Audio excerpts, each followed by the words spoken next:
الحمد لله رب العالمين. اللهم صل على محمد وعلى آل محمد كما صليت على إبراهيم وعلى آل إبراهيم وبارك على محمد وعلى آل محمد كما باركت على إبراهيم وعلى آل إبراهيم في العالمين إنك حميد مجيد. أعوذ بالله من الشيطان الرجيم. بسم الله الرحمن الرحيم. وما أرسلنا من قبلك من رسول إلا نوحي إليه أنه لا إله إلا أنا فاعبدون. رب اشرح لي صدري ويسر لي أمري واحلل عقدة من لساني يفقهوا قولي. ബഹുമാനപ്പെട്ട ശ്രോതാക്കളെ, അല്ലാഹു സുബ്ഹാനഹു വ തആല നമ്മുടെ ഈ കൂടിച്ചേരലിനെ അല്ലാഹു തആല സ്വീകരിക്കുമാറാകട്ടെ. ബഹുമാനപ്പെട്ട പണ്ഡിതൻ ഷമീർ മദനി പരിശുദ്ധ ഖുർആന്റെ അടിസ്ഥാനത്തിൽ ഈസാ അലൈഹിസ്സലാം ആരാണ് എന്നും അദ്ദേഹത്തെ എത്രത്തോളം മുസ്ലിങ്ങൾ ആദരിക്കുന്നുണ്ട് എന്നും അദ്ദേഹത്തിന്റെ മാതാവായ മറിയം അലൈഹിസ്സലാം എത്രത്തോളം മഹത്വത്തോടുകൂടിയാണ് പരിശുദ്ധ ഖുർആൻ പരാമർശിച്ചിരിക്കുന്നത് എന്നും ഇവിടെ വ്യക്തമായി സൂചിപ്പിക്കുകയുണ്ടായി.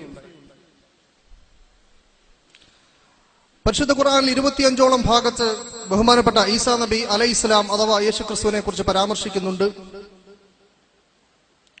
ഈസാ അലൈഹിസ്സലാമിന്റെ അധ്യാപനം എന്തായിരുന്നു എന്ന് മാത്രമല്ല, നേരെ മറിച്ച് ബഹുമാനപ്പെട്ട ഈസാ അലൈഹിസ്സലാമെ കുറിച്ചിട്ട് ലോകത്ത് വളർന്നു വന്ന തെറ്റായ വിശ്വാസ സങ്കല്പത്തെ കുറിച്ചിട്ടും പരിശുദ്ധ ഖുർആൻ അടിവരയിട്ട് പറയുന്നുണ്ട്. അതും ബഹുമാന്യ പണ്ഡിതൻ ഇവിടെ വിശദീകരിച്ചിരുന്നു.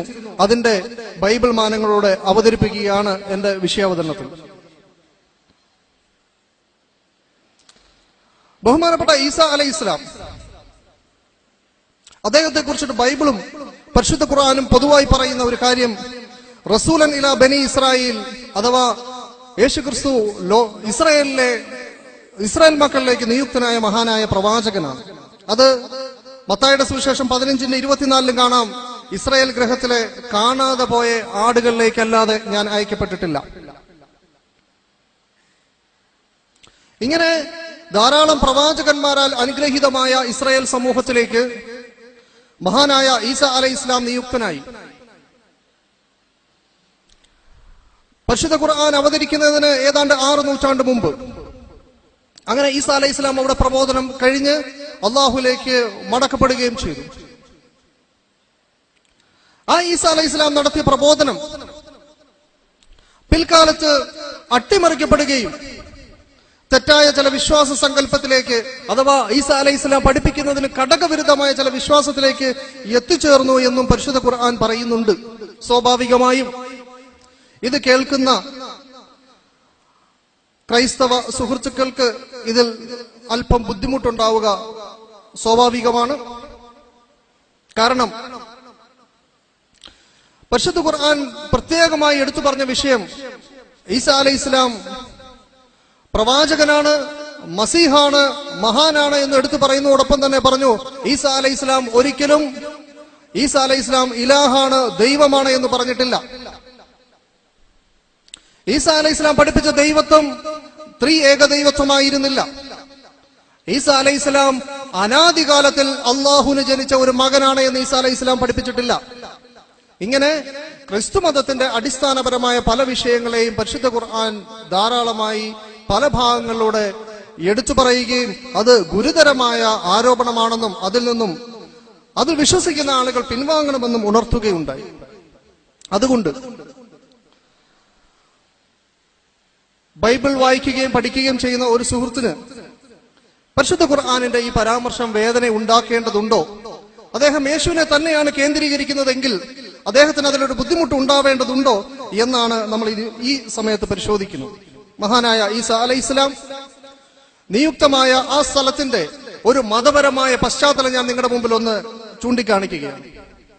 ഈസാ അലൈഹിസ്സലാം അഥവാ യേശു ക്രിസ്തു ഇസ്രായേൽ സമൂഹത്തിലേക്ക് നിയുക്തനായ ആദ്യത്തെ പ്രവാചകനല്ല. നേരെ മറിച്ച് ധാരാളം പ്രവാചകന്മാരാൽ അനുഗ്രഹീതമായ ഒരു സമൂഹത്തിലേക്ക് ഏറ്റവും അവസാനമായി നിയുക്തനായ പ്രവാചകനാണ് ഈസാ അലൈഹിസ്സലാം അഥവാ യേശു ക്രിസ്തു. അപ്പോൾ ആ നാട്ടിലെ ദൈവവിശ്വാസം ഞാൻ നിങ്ങളുടെ മുമ്പിൽ ഒന്ന് അവതരിപ്പിക്കുകയാണ്. മോശയ്ക്ക് നൽകപ്പെട്ട വേദഗ്രന്ഥത്തിൽ 10 പ്രധാനപ്പെട്ട കൽപ്പനകളിൽ 1ഉം 2ഉം കൽപ്പനയായി കാണാം പുറപ്പാട് എന്ന് പറയുന്ന പുസ്തകം. ബൈബിളിലെ 2ാമത്തെ പുസ്തകത്തിൽ അതിന്റെ 20-ാം അധ്യായം 3, 4, 5 വാക്യത്തിൽ ഇങ്ങനെ കാണാം: ഞാനല്ലാതെ അന്യ ദൈവങ്ങൾ നിങ്ങൾക്കുണ്ടാകരുത്. ഒരു വിഗ്രഹം ഉണ്ടാക്കരുത്.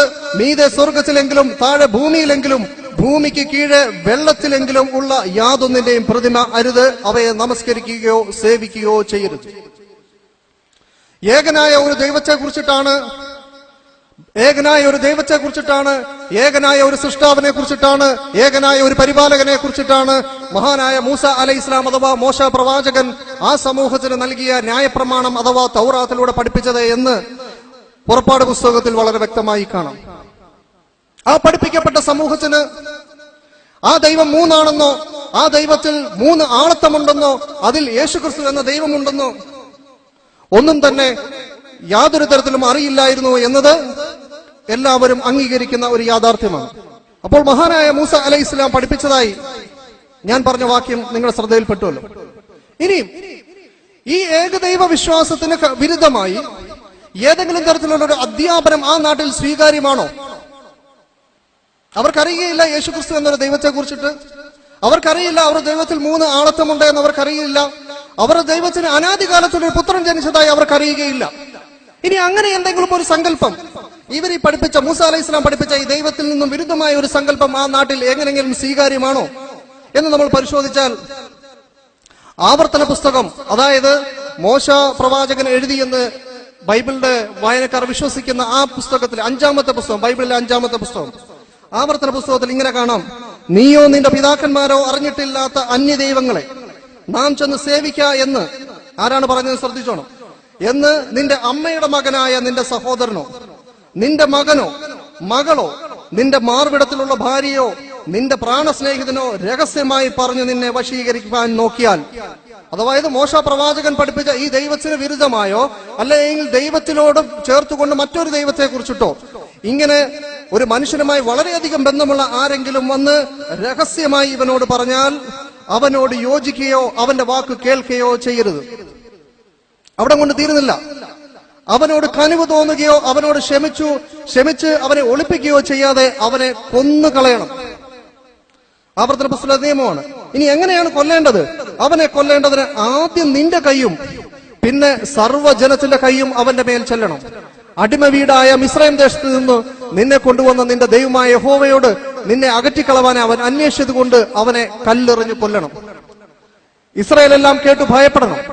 അഥവാ നമ്മളെ വളരെയധികം സ്നേഹിക്കുന്ന നമ്മുടെ ഭാര്യ, അല്ലെങ്കിൽ മകൻ, അല്ലെങ്കിൽ നമ്മുടെ അടുത്ത സ്നേഹിതൻ, ഇങ്ങനെ ആരെങ്കിലും നമ്മുടെ ചെവിയിൽ രഹസ്യമായി വന്നിട്ട് ഇങ്ങനെ ഈ മോശ പഠിപ്പിച്ച ദൈവമല്ലാത്ത മറ്റൊരു ദൈവം കൂടെ ഉണ്ട്, അല്ലെങ്കിൽ യഥാർത്ഥ ദൈവം അതാണ് എന്ന് ഏതെങ്കിലും തരത്തിലൊരു വ്യത്യാസത്തോടുകൂടി ഒരു ദൈവസങ്കല്പം പഠിപ്പിച്ചാൽ നമ്മൾ അവനെ എന്ത് ചെയ്യണം? അവനെ കൊണ്ടുപോയി സകല ജനത്തിന്റെ മുമ്പിൽ പറയണം, ഇവൻ രഹസ്യമായി എന്റെ ചെവിയിൽ പറഞ്ഞു, അതുകൊണ്ട് ഇവനെ നമുക്ക് കൊന്നുകളയണമെന്ന് പറഞ്ഞുകൊണ്ട് ആദ്യം ഇവന്റെ കൈയും ശേഷം ബാക്കിയുള്ള ജനങ്ങളുടെ കൈയും അവന്റെ മേലിൽ വന്നുകൊണ്ട് അവനെ കല്ലെറിഞ്ഞ് കൊല്ലണമെന്ന് ആവർത്തന പുസ്തകത്തിൽ നിയമമാക്കിയിരുന്നു. ആ നാട്ടിലേക്കാണ് ബഹുമാനപ്പെട്ട ഈസാ നബി അലൈഹിസ്സലാം വന്നത് എന്ന് മനസ്സിലാക്കണം. ഇനിയും തീർന്നില്ല. ആ നാട്ടിലെ വിഷയം മാത്രമല്ല, ഇനിയും അവർക്ക് അധീനപ്പെടുത്തി കൊടുത്ത വേറെ ഏതെങ്കിലും ഒരു നാട്ടിൽ ആ പട്ടണത്തിലെ നിവാസികളെ അവിടെ ചെന്ന് ആരെങ്കിലും മറ്റൊരു ദൈവത്തെ കുറിച്ച് പഠിപ്പിച്ചാൽ നീ ആദ്യം അതിന്റെ വസ്തുത പരിശോധിക്കണം. കാരണം വേറൊരു നാടാണ്, നിന്റെ അധീനതയിലുള്ള മറ്റൊരു നാടാണ്. അതുകൊണ്ട് നീ അവിടെ ചെന്ന് അതിന്റെ വസ്തുത പരിശോധിക്കണം. അങ്ങനെ വസ്തുത പരിശോധിച്ച് നിനക്ക് കാര്യങ്ങളെല്ലാം ബോധ്യപ്പെട്ടാൽ അവിടുത്തെ ജനങ്ങളെ മുഴുവൻ വാളിന് കൊല്ലണം. തീർന്നില്ല. അതും അതിലുള്ളത് ഒക്കെയും അതിലെ മൃഗങ്ങളെയും വാളിന്റെ വായ്ത്തലയാൽ ശപഥാർപ്പിതമായി സംഹരിക്കണം. അതിലെ കൊള്ളയൊക്കെയും ഭീതിയുടെ നടുവിൽ കൂട്ടി ആ പട്ടണവും അതിൽ കൊള്ളയൊക്കെയും അശേഷം നിന്റെ ദൈവമായ യഹോവയ്ക്ക് തീയിട്ട് ചുട്ടുകളയണം. അത് എന്നും പാഴ്ക്കുന്നായിരിക്കണം. അത് പിന്നെ പണിയപ്പെടുകയും അരുത്. ആ നാട് എന്ത് ചെയ്യരുത്? മോശ പഠിപ്പിച്ച ആ ദൈവസങ്കല്പത്തിന് വിരുദ്ധമായ ഏതെങ്കിലും ഒരു ദൈവസങ്കല്പം അവരുടെ നാട്ടിലല്ല, അവർക്ക് അധീനതയുള്ള അവർക്ക് അധീനപ്പെട്ട് കിടക്കുന്ന വേറെ ഏതെങ്കിലും ഒരു നാട്ടിൽ ആരെങ്കിലും രഹസ്യമായി അവിടെ പോയി ഇങ്ങനെ ഒരു പ്രബോധനം നടക്കുന്നു എന്ന് നിനക്ക് ബോധ്യപ്പെട്ടാൽ, നീ അന്വേഷിച്ച് കാര്യങ്ങൾ വസ്തുത മനസ്സിലാക്കി സ്ഥിരപ്പെട്ടാൽ നീ അവരെ എന്തു ചെയ്യണം? നീ ആ സമൂഹത്തിനെ മുഴുവൻ ഇല്ലായ്മ ചെയ്യണം. അവിടുത്തെ മുഴുവൻ വസ്തുക്കളെയും ചുട്ട് നീ സംഹരിക്കണം. പിന്നെ ആ നാട് പണിയുക പോലും ചെയ്യരുത് എന്ന് പറയപ്പെട്ട ആ വിശ്വാസ സമൂഹത്തിലേക്ക് ആണ് ബഹുമാനപ്പെട്ട ഈസാ നബി അലൈഹിസ്സലാത്തു വസ്സലാം എത്തിയത്. ഞാൻ പറഞ്ഞത്, ഈസാ അലൈഹിസ്സലാം ആ നാട്ടിൽ ചെന്നു. അവിടെ ദൈവസങ്കല്പമുണ്ട്, കൃത്യമായ ദൈവസങ്കല്പമുണ്ട്, വ്യക്തമായ നിയമങ്ങളുണ്ട്, വ്യക്തമായ ആരാധന രീതികളുണ്ട്, എല്ലാം തൗറാത്തിനനുസൃതമായി ഉണ്ട്. അവിടേക്ക് ഈസാ അലൈഹിസ്സലാം ചെന്നിട്ട് ഇന്ന് ഈസാ അലൈഹിസ്സലാം പഠിപ്പിച്ചു എന്ന് വിശ്വസിക്കുന്ന തരത്തിൽ ത്രിയേകത്വമോ ദൈവപുത്ര സങ്കല്പമോ പഠിപ്പിച്ചോ എന്ന് നമുക്ക് നോക്കാം. ബഹുമാനപ്പെട്ട ഈസാ അലൈഹിസ്സലാം മാർക്കോസിന്റെ സുവിശേഷം 12-ാം അധ്യായത്തിൽ അതിന്റെ 28-ാം വാക്യത്തിൽ കാണാം, ഒരിക്കൽ യേശുക്രിസ്തു ആ നാട്ടിലെ ജനങ്ങളെ അഭിസംബോധന ചെയ്ത് സംസാരിച്ചു കൊണ്ടിരിക്കുന്നു. തൗറാത്തിൽ അവഗാഹമുള്ള ഒരു ശാസ്ത്രി, ഒരു വേദപണ്ഡിതൻ ഇതെല്ലാം ശ്രദ്ധിച്ചുകൊണ്ട് അടുത്തു നിന്നു. അദ്ദേഹം പറയുന്നത് വളരെ തൃപ്തികരമായി ഇദ്ദേഹത്തിന് ബോധ്യപ്പെട്ടു. പറയുന്നതൊക്കെ തന്നെ തൗറാത്തിന് അനുസൃതമായി തന്നെയാണ്, വേദവിപരീതമല്ല പറയുന്നതെന്ന് അദ്ദേഹത്തിന് ബോധ്യപ്പെട്ടു. അദ്ദേഹം ചോദിച്ചു, എല്ലാറ്റിലും മുഖ്യമായ കൽപ്പന എന്താണ്? നീ ധാരാളം കാര്യങ്ങൾ, എല്ലാം നല്ല കാര്യങ്ങളാണ് പറയുന്നത്, ഇതിലെ ഏറ്റവും പ്രധാനപ്പെട്ട മുഖ്യമായ കൽപ്പന എന്താണ്? അവിടെ യേശുക്രിസ്തു ഇങ്ങനെ പഠിപ്പിച്ചു എന്നാണ് കാണുന്നത്. അദ്ദേഹത്തിനോട് പറഞ്ഞു, ഇസ്രായേലെ കേൾക്ക, എല്ലാറ്റിലും മുഖ്യ കൽപ്പനയോ എന്ന് ആവർത്തിച്ചിട്ട് യേശുക്രിസ്തു പറഞ്ഞു, ഇസ്രായേലെ കേൾക്ക, നമ്മുടെ ദൈവമായ കർത്താവ് ഏക കർത്താവ്. നിന്റെ ദൈവമായ കർത്താവിനെ നീ പൂർണ്ണ ഹൃദയത്തോടും പൂർണ്ണ ആത്മാവോടും പൂർണ്ണ മനസ്സോടും കൂടി സ്നേഹിക്കണം. ഇതാകുന്നു മുഖ്യമായ കൽപ്പന. ഇത് കേട്ട് ശാസ്ത്രി പറഞ്ഞു, ഗുരു, നീ പറഞ്ഞത് സത്യം തന്നെ, ഏകനേയുള്ളൂ, അവനല്ലാതെ മറ്റൊരു ദൈവവുമില്ല. യേശുക്രിസ്തു ഇദ്ദേഹത്തിന്റെ മറുപടി ശ്രദ്ധിച്ചിട്ട് യേശുക്രിസ്തു പറഞ്ഞു, അവൻ ബുദ്ധിയോടെ ഉത്തരം പറഞ്ഞു എന്ന് കണ്ടിട്ട് യേശുക്രിസ്തു പറഞ്ഞു, നീ ദൈവരാജ്യത്തിന് ഒട്ടും അകന്നവനല്ല. ഇവിടെ യേശുക്രിസ്തുവിന്റെ ദൈവസങ്കല്പം വളരെ വ്യക്തമാണ്. യേശുക്രിസ്തു പഠിപ്പിച്ച ദൈവമാരാണ് എന്ന് വളരെ വ്യക്തമാണ്. ആരോടാണ് സംസാരിക്കുന്നത്? തൗറാത്തിൽ അവഗാഹമുള്ള ആളിനോട് സംസാരിക്കുമ്പോൾ യേശുക്രിസ്തു പറയുന്നു, ഇസ്രായേലെ കേൾക്ക, നമ്മുടെ ദൈവമായ കർത്താവ് ഏക കർത്താവ്. നിങ്ങൾ അവനെ പൂർണ്ണ മനസ്സോടെ പൂർണ്ണ ശക്തിയോടെ പൂർണ്ണ ആത്മാവോടുകൂടി സ്നേഹിക്കണം. ഇതാകുന്നു മുഖ്യമായ കൽപ്പന. ഇവിടെ ഇരിക്കുന്ന എന്റെ സുഹൃത്തുക്കൾ ചിന്തിക്കണം, ഈ മുഖ്യമായ കൽപ്പന പാലിക്കാൻ നമുക്കിന്ന് കഴിയുന്നുണ്ടോ? യേശുക്രിസ്തുവും മോശെ പ്രവാചകനും ഒക്കെ പഠിപ്പിച്ച ഈ മുഖ്യമായ കൽപ്പന തന്നെയാണോ നമ്മൾ ഇന്ന് മുന്നോട്ട് കൊണ്ടുപോകുന്നത്? പരിശുദ്ധ ഖുർആൻ ഈ വിഷയത്തെക്കുറിച്ച് പറഞ്ഞു, ലഖദ് കഫറല്ലദീന ഖാലു ഇന്നല്ലാഹു വൽ മസീഹ് ഇബ്നു മറിയം വഖാലൽ മസീഹ് യാ ബനി ഇസ്രായീല ഉബ്ദുല്ലാഹ റബ്ബി വറബ്ബുക്കും ഇന്നഹു മൻ യുശ്രിക് ബില്ലാഹി ഫഖദ് ഹറമല്ലാഹു അലൈഹിൽ ജന്ന. ബഹുമാനപ്പെട്ട ഈസാ അലൈഹിസ്സലാമിനെ കുറിച്ച് പരിശുദ്ധ ഖുർആൻ പറയുന്നു, നിശ്ചയമായും ചില ആളുകളുടെ വിശ്വാസത്തിൽ പിഴവ് സംഭവിച്ചിരിക്കുന്നു. കാരണം അവർ പറഞ്ഞു, നിശ്ചയമായും ദൈവം എന്നത് യേശുവാണ്, മസീഹ് ഇബ്നു മറിയം അഥവാ മറിയത്തിന്റെ മകനായ മിശിഹ തന്നെയാണെന്ന് പറഞ്ഞു. എന്നിട്ട് അത് അല്ല എന്നതിന് ഖുർആൻ പറഞ്ഞ കാരണം വഖാലൽ മസീഹ്. എന്നാൽ യഥാർത്ഥത്തിൽ മിശിഹ ലോകത്തോട് പറഞ്ഞത്, യാ ബനി ഇസ്രായീൽ ഉബ്ദുല്ലാഹ റബ്ബി വറബ്ബുക്കും, എന്റെയും നിങ്ങളുടെയും രക്ഷിതാവിനെ വിളിച്ച് പ്രാർത്ഥിക്കണം. ഇന്നഹു മൻ യുശ്രിക് ബില്ലാഹ്, ആരെങ്കിലും ഈ യഥാർത്ഥ ദൈവത്തിനോട് പങ്കുകാരെ സൃഷ്ടിച്ചാൽ, അവന് തുല്യമായ ഗുണത്തോടുകൂടി, അവന് തുല്യമായ സത്തയോടുകൂടി, അവന് തുല്യമായ സാരാംശത്തോടുകൂടി ഏതെങ്കിലും തരത്തിൽ മറ്റൊരു ദൈവത്തിനെ സൃഷ്ടിച്ചാൽ അവന് സ്വർഗം അവന് ലഭിക്കുകയില്ല, സ്വർഗം അവന് നിശ്ചിതമായി പോകും എന്നാണ് പരിശുദ്ധ ഖുർആൻ പറയുന്നത്. ഇതിനോട് വളരെയധികം യോജിക്കുന്ന ഭാഗങ്ങളാണ് നമുക്ക് ബൈബിളിലുടനീളം കാണുന്നത്. ഇപ്പോൾ ഞാനൊരു കോട്ടിംഗ് പറഞ്ഞു. രണ്ടാമത് യേശുക്രിസ്തു യോഹന്നാന്റെ സുവിശേഷം 17-ാം അധ്യായത്തിൽ പറയുന്നത് കാണാം. ആകാശത്തേക്ക് നോക്കിക്കൊണ്ട് പറയുന്നു, ഏക സത്യദൈവമായ നിന്നെയും നീ അയച്ചിരിക്കുന്ന യേശുക്രിസ്തുവിനെയും അറിയുന്നത് തന്നെ നിത്യജീവനാകുന്നു. യേശുക്രിസ്തു പറയുന്നത് ഏക സത്യദൈവമായ നീ. ഞാൻ യേശുക്രിസ്തുവിന്റെ ദൈവസങ്കല്പം പറയുന്നത് ഇവിടെ ഇരിക്കുന്ന ആളുകൾ ചിന്തിക്കണം, യേശുക്രിസ്തു എവിടെയെങ്കിലും താൻ ഉൾപ്പെടെയുള്ള ദൈവത്തെ കുറിച്ചിട്ടാണോ പറഞ്ഞത് എന്ന് ചിന്തിക്കാനാണ് ഞാൻ ഈ പറയുന്നത്. മാർക്കോസിന്റെ സുവിശേഷം 13:32 കാണാം, ആ നാളും നാഴികയും സംബന്ധിച്ചോ പിതാവല്ലാതെ ആരും സ്വർഗത്തിലെ ദൂതന്മാരും പുത്രനും കൂടെ അറിയുന്നില്ല. ഇവിടെ യേശുക്രിസ്തുവിനോട് ചോദിക്കുന്നു, അന്ത്യനാളിനെ കുറിച്ച് ചോദിക്കുമ്പോൾ യേശുക്രിസ്തു പറയുന്നു, ആ അറിവ് എന്റെ പക്കലില്ല, അഥവാ ഞാൻ പിതാവിനോട് ഞാൻ സാരാംശത്തിൽ തുല്യനല്ല, സർവജ്ഞാനിയായ ദൈവത്തിന് മാത്രമേ അത് അറിയുകയുള്ളൂ എന്ന് യേശുക്രിസ്തു വളരെ വളരെ കൃത്യമായി പറയുന്നു. ഇതേ മാർക്കോസിന്റെ സുവിശേഷം 10-ാം അധ്യായം 40 കാണാം, യേശുക്രിസ്തുവിന്റെ ശിഷ്യന്മാരായ യോഹന്നാന്റെയും യാക്കോബിന്റെയും മാതാവായ സബദി വരുന്നു. യേശുക്രിസ്തുവിനോട് പറഞ്ഞു, നിന്റെ മഹത്വത്തിന്റെ നാളിൽ നിന്റെ ഇവിടെ അവർ നിന്റെ ഇടതും വലതും ഒക്കെ ഉണ്ട്, പക്ഷെ നിന്റെ മഹത്വത്തിന്റെ ഒരു നാളുണ്ടല്ലോ, മഹത്വപ്പെടുന്ന ഒരു നാളുണ്ടല്ലോ, ആ നാളിൽ എന്റെ ഒരു മകനെ ഇടതിരുത്തണം, എന്റെ ഒരു മകനെ വലതിരുത്തണം എന്ന് പറഞ്ഞപ്പോൾ യേശുക്രിസ്തു പറഞ്ഞു, അത് എന്റെ അധികാരത്തിൽ ഇരിക്കുന്ന കാര്യമല്ല, പിതാവ് ആർക്ക് ഇച്ഛിക്കുന്നു അവർക്കാകുന്നു അതേ എന്ന് യേശുക്രിസ്തു പഠിപ്പിക്കുന്നത് കാണാം. ഇനി യേശുക്രിസ്തുവിനോട് ഇന്ന് ക്രൈസ്തവ സുഹൃത്തുക്കൾ വിളിച്ച് പ്രാർത്ഥിക്കുമ്പോൾ യേശുക്രിസ്തു എന്താണ് പ്രാർത്ഥനയെക്കുറിച്ച് പഠിപ്പിച്ചതെന്ന് കാണാം. യോഹന്നാന്റെ സുവിശേഷം 16-ാം അധ്യായത്തിന്റെ 23 മുതൽ 27 വരെയുള്ള ഭാഗത്ത് കാണാം. ശ്രദ്ധിച്ചു കേട്ടോണം. യേശുക്രിസ്തു പറയാണ്, അന്ന് നിങ്ങൾ എന്നോടൊന്നും ചോദിക്കുകയില്ല. ഇതേതാണ് ഈ അന്ന്? യേശുക്രിസ്തു ശിഷ്യന്മാരോടൊപ്പം ഉണ്ടായിരുന്ന സമയത്ത് ശിഷ്യന്മാർക്ക് എന്തെങ്കിലും ആവശ്യങ്ങൾ നേരിട്ടാൽ അവർ യേശുക്രിസ്തുവിനോട് പറയുകയും യേശുക്രിസ്തു അവർക്ക് വേണ്ടി ദൈവത്തിനോട് പ്രാർത്ഥിക്കുകയും ചെയ്യുന്ന കാര്യങ്ങൾ നിരവധിയായി ബൈബിളിൽ കാണാം. എന്നാൽ യേശുക്രിസ്തു പറയാണ്, ഇനി ഒരു കാലം വരും, അന്ന് നിങ്ങൾ എന്നോടൊന്നും ചോദിക്കുകയില്ല. ആമേൻ ആമേൻ, ഞാൻ നിങ്ങളോട് പറയുന്നു, നിങ്ങൾ പിതാവിനോട് അപേക്ഷിക്കുന്നതൊക്കെയും അവൻ എന്റെ നാമത്തിൽ നിങ്ങൾക്ക് തരും. നിങ്ങൾ പിതാവിനോട് പറയുന്നതൊക്കെ എന്ത് ചെയ്യും? ദൈവം നേരിട്ട് നിങ്ങൾക്ക് തരും. ഇന്ന് വരെ നിങ്ങൾ എന്റെ നാമത്തിൽ ഒന്നും അപേക്ഷിച്ചിട്ടില്ല. ഇതുവരെ നിങ്ങൾ എന്ത് ചെയ്തിട്ടില്ല? എന്റെ നാമത്തിൽ ദൈവത്തിനോടൊന്നും അപേക്ഷിച്ചിട്ടില്ല. അപേക്ഷിപ്പീൻ, എന്നാൽ നിങ്ങളുടെ സന്തോഷം പൂർണ്ണമാകുമെണ്ണം നിങ്ങൾക്ക് ലഭിക്കും. എന്നിട്ട് യേശുക്രിസ്തു പറയാണ്, എങ്കിലും ഞാൻ സദൃശമായി നിങ്ങളോട് സംസാരിച്ചിരുന്നു, ഇപ്പോൾ ഞാൻ വ്യക്തമായി പറയുന്നു എന്ന് പറഞ്ഞിട്ട് യേശുക്രിസ്തു പറയുന്നു, നിങ്ങളോട് വ്യക്തമായി അറിയിക്കുന്ന നാഴിക വരുന്നു, അന്ന് നിങ്ങൾ, ശ്രദ്ധിച്ചു കേട്ടോണം, അന്ന് നിങ്ങൾ എന്റെ നാമത്തിൽ അപേക്ഷിക്കും. അതായത് യേശുക്രിസ്തുവിനെ വിശ്വസിച്ചതിന്റെ അടിസ്ഥാനത്തിൽ ദൈവത്തിനോട് അപേക്ഷിക്കും. ഞാൻ നിങ്ങൾക്ക് വേണ്ടി പിതാവിനോട് അപേക്ഷിക്കും എന്ന് ഞാൻ പറയുന്നില്ല. ഞാൻ അന്ന് നിങ്ങൾക്ക് വേണ്ടി പിതാവിനോട് അപേക്ഷിക്കും എന്ന് ഞാൻ പറയുന്നില്ല. നിങ്ങൾ എന്നെ സ്നേഹിച്ച് ഞാൻ പിതാവിന്റെ അടുക്കൽ നിന്ന് വന്നിരിക്കുന്നു എന്ന് വിശ്വസിച്ചിരിക്കൊണ്ട് പിതാവ് താനും നിങ്ങളെ സ്നേഹിക്കുന്നു. അതുവരെയും അവർ ചെയ്തിരുന്നത് യേശുക്രിസ്തുവിനെ വിശ്വസിച്ചതിന്റെ അടിസ്ഥാനത്തിൽ യേശുക്രിസ്തുവിനോട് പറയുകയും യേശുക്രിസ്തു ദൈവത്തിനോട് പ്രാർത്ഥിക്കുകയും ചെയ്യുന്ന ഒരു നടപടിക്രമമാണ് ഉണ്ടായിരുന്നെങ്കിൽ യേശുക്രിസ്തു പറയാൻ, ഇനി ഒരു കാലം വരും, അന്ന് നിങ്ങൾ എന്റെ നാമത്തിൽ എന്നെ വിശ്വസിച്ചതിന്റെ അടിസ്ഥാനത്തിൽ പിതാവിനോട് ചോദിക്കും. എന്നാൽ ഞാൻ നിങ്ങൾക്ക് വേണ്ടി പിതാവിനോട് അപേക്ഷിക്കുമെന്ന് പറയുന്നില്ല, ഞാൻ റെക്കമെൻഡ് ചെയ്യുകയില്ല. പക്ഷേ ദൈവം പിതാവ് അല്ലാതെ തന്നെ നിങ്ങൾക്ക് തരും. കാരണം ദൈവം എന്നെ അയച്ചുവെന്നും എന്റെ വചനം സത്യമാണെന്നും നിങ്ങൾ വിശ്വസിച്ചിരിക്കുക കൊണ്ട് പിതാവ് നേരിട്ട് തന്നെ നിങ്ങൾക്ക് തരുമെന്ന് പറയുന്ന ഭാഗം യോഹന്നാന്റെ സുവിശേഷം 16-ാം അധ്യായം 23 മുതൽ 27 വരെയുള്ള ഭാഗത്ത് കാണാം. ഇനിയും യേശുക്രിസ്തുവിന്റെ ജീവിതത്തിൽ എങ്ങനെയായിരുന്നു? യേശുക്രിസ്തു ജീവിതത്തിൽ ആരുടെയെങ്കിലും പ്രാർത്ഥന സ്വീകരിച്ചു? യേശുക്രിസ്തു ഭൂമിയിൽ 33.5 വർഷം ജീവിച്ചിരുന്നു എന്ന് പറയുന്ന ചരിത്രങ്ങളിൽ എവിടെയെങ്കിലും യേശുക്രിസ്തു ആ ജനത്തിനോട് നിങ്ങൾ എന്നോട് പ്രാർത്ഥിക്കുക എന്ന് പറഞ്ഞതായി കാണാമോ? യേശുക്രിസ്തു ഞാൻ എവിടെയെങ്കിലും ദൈവമാണ്, നിങ്ങൾ എന്നോട് പ്രാർത്ഥിക്കണം, എന്നെ ആരാധിക്കണമെന്ന് പറയുന്ന ഏതെങ്കിലും വാക്യമുണ്ടോ? കാണുക സാധ്യമല്ല. നേരെ മറിച്ചിട്ട് യേശുക്രിസ്തുവിനെ കുറിച്ചിട്ട് കാണാം, യേശുക്രിസ്തു പുരുഷാരത്തെ മുഴുവൻ പറഞ്ഞയച്ചിട്ട് പ്രാർത്ഥിപ്പാൻ തനിയെ മലയിലേക്ക് കയറിപ്പോയി രാത്രി മുഴുവൻ ഇരുന്ന് പ്രാർത്ഥിച്ചു.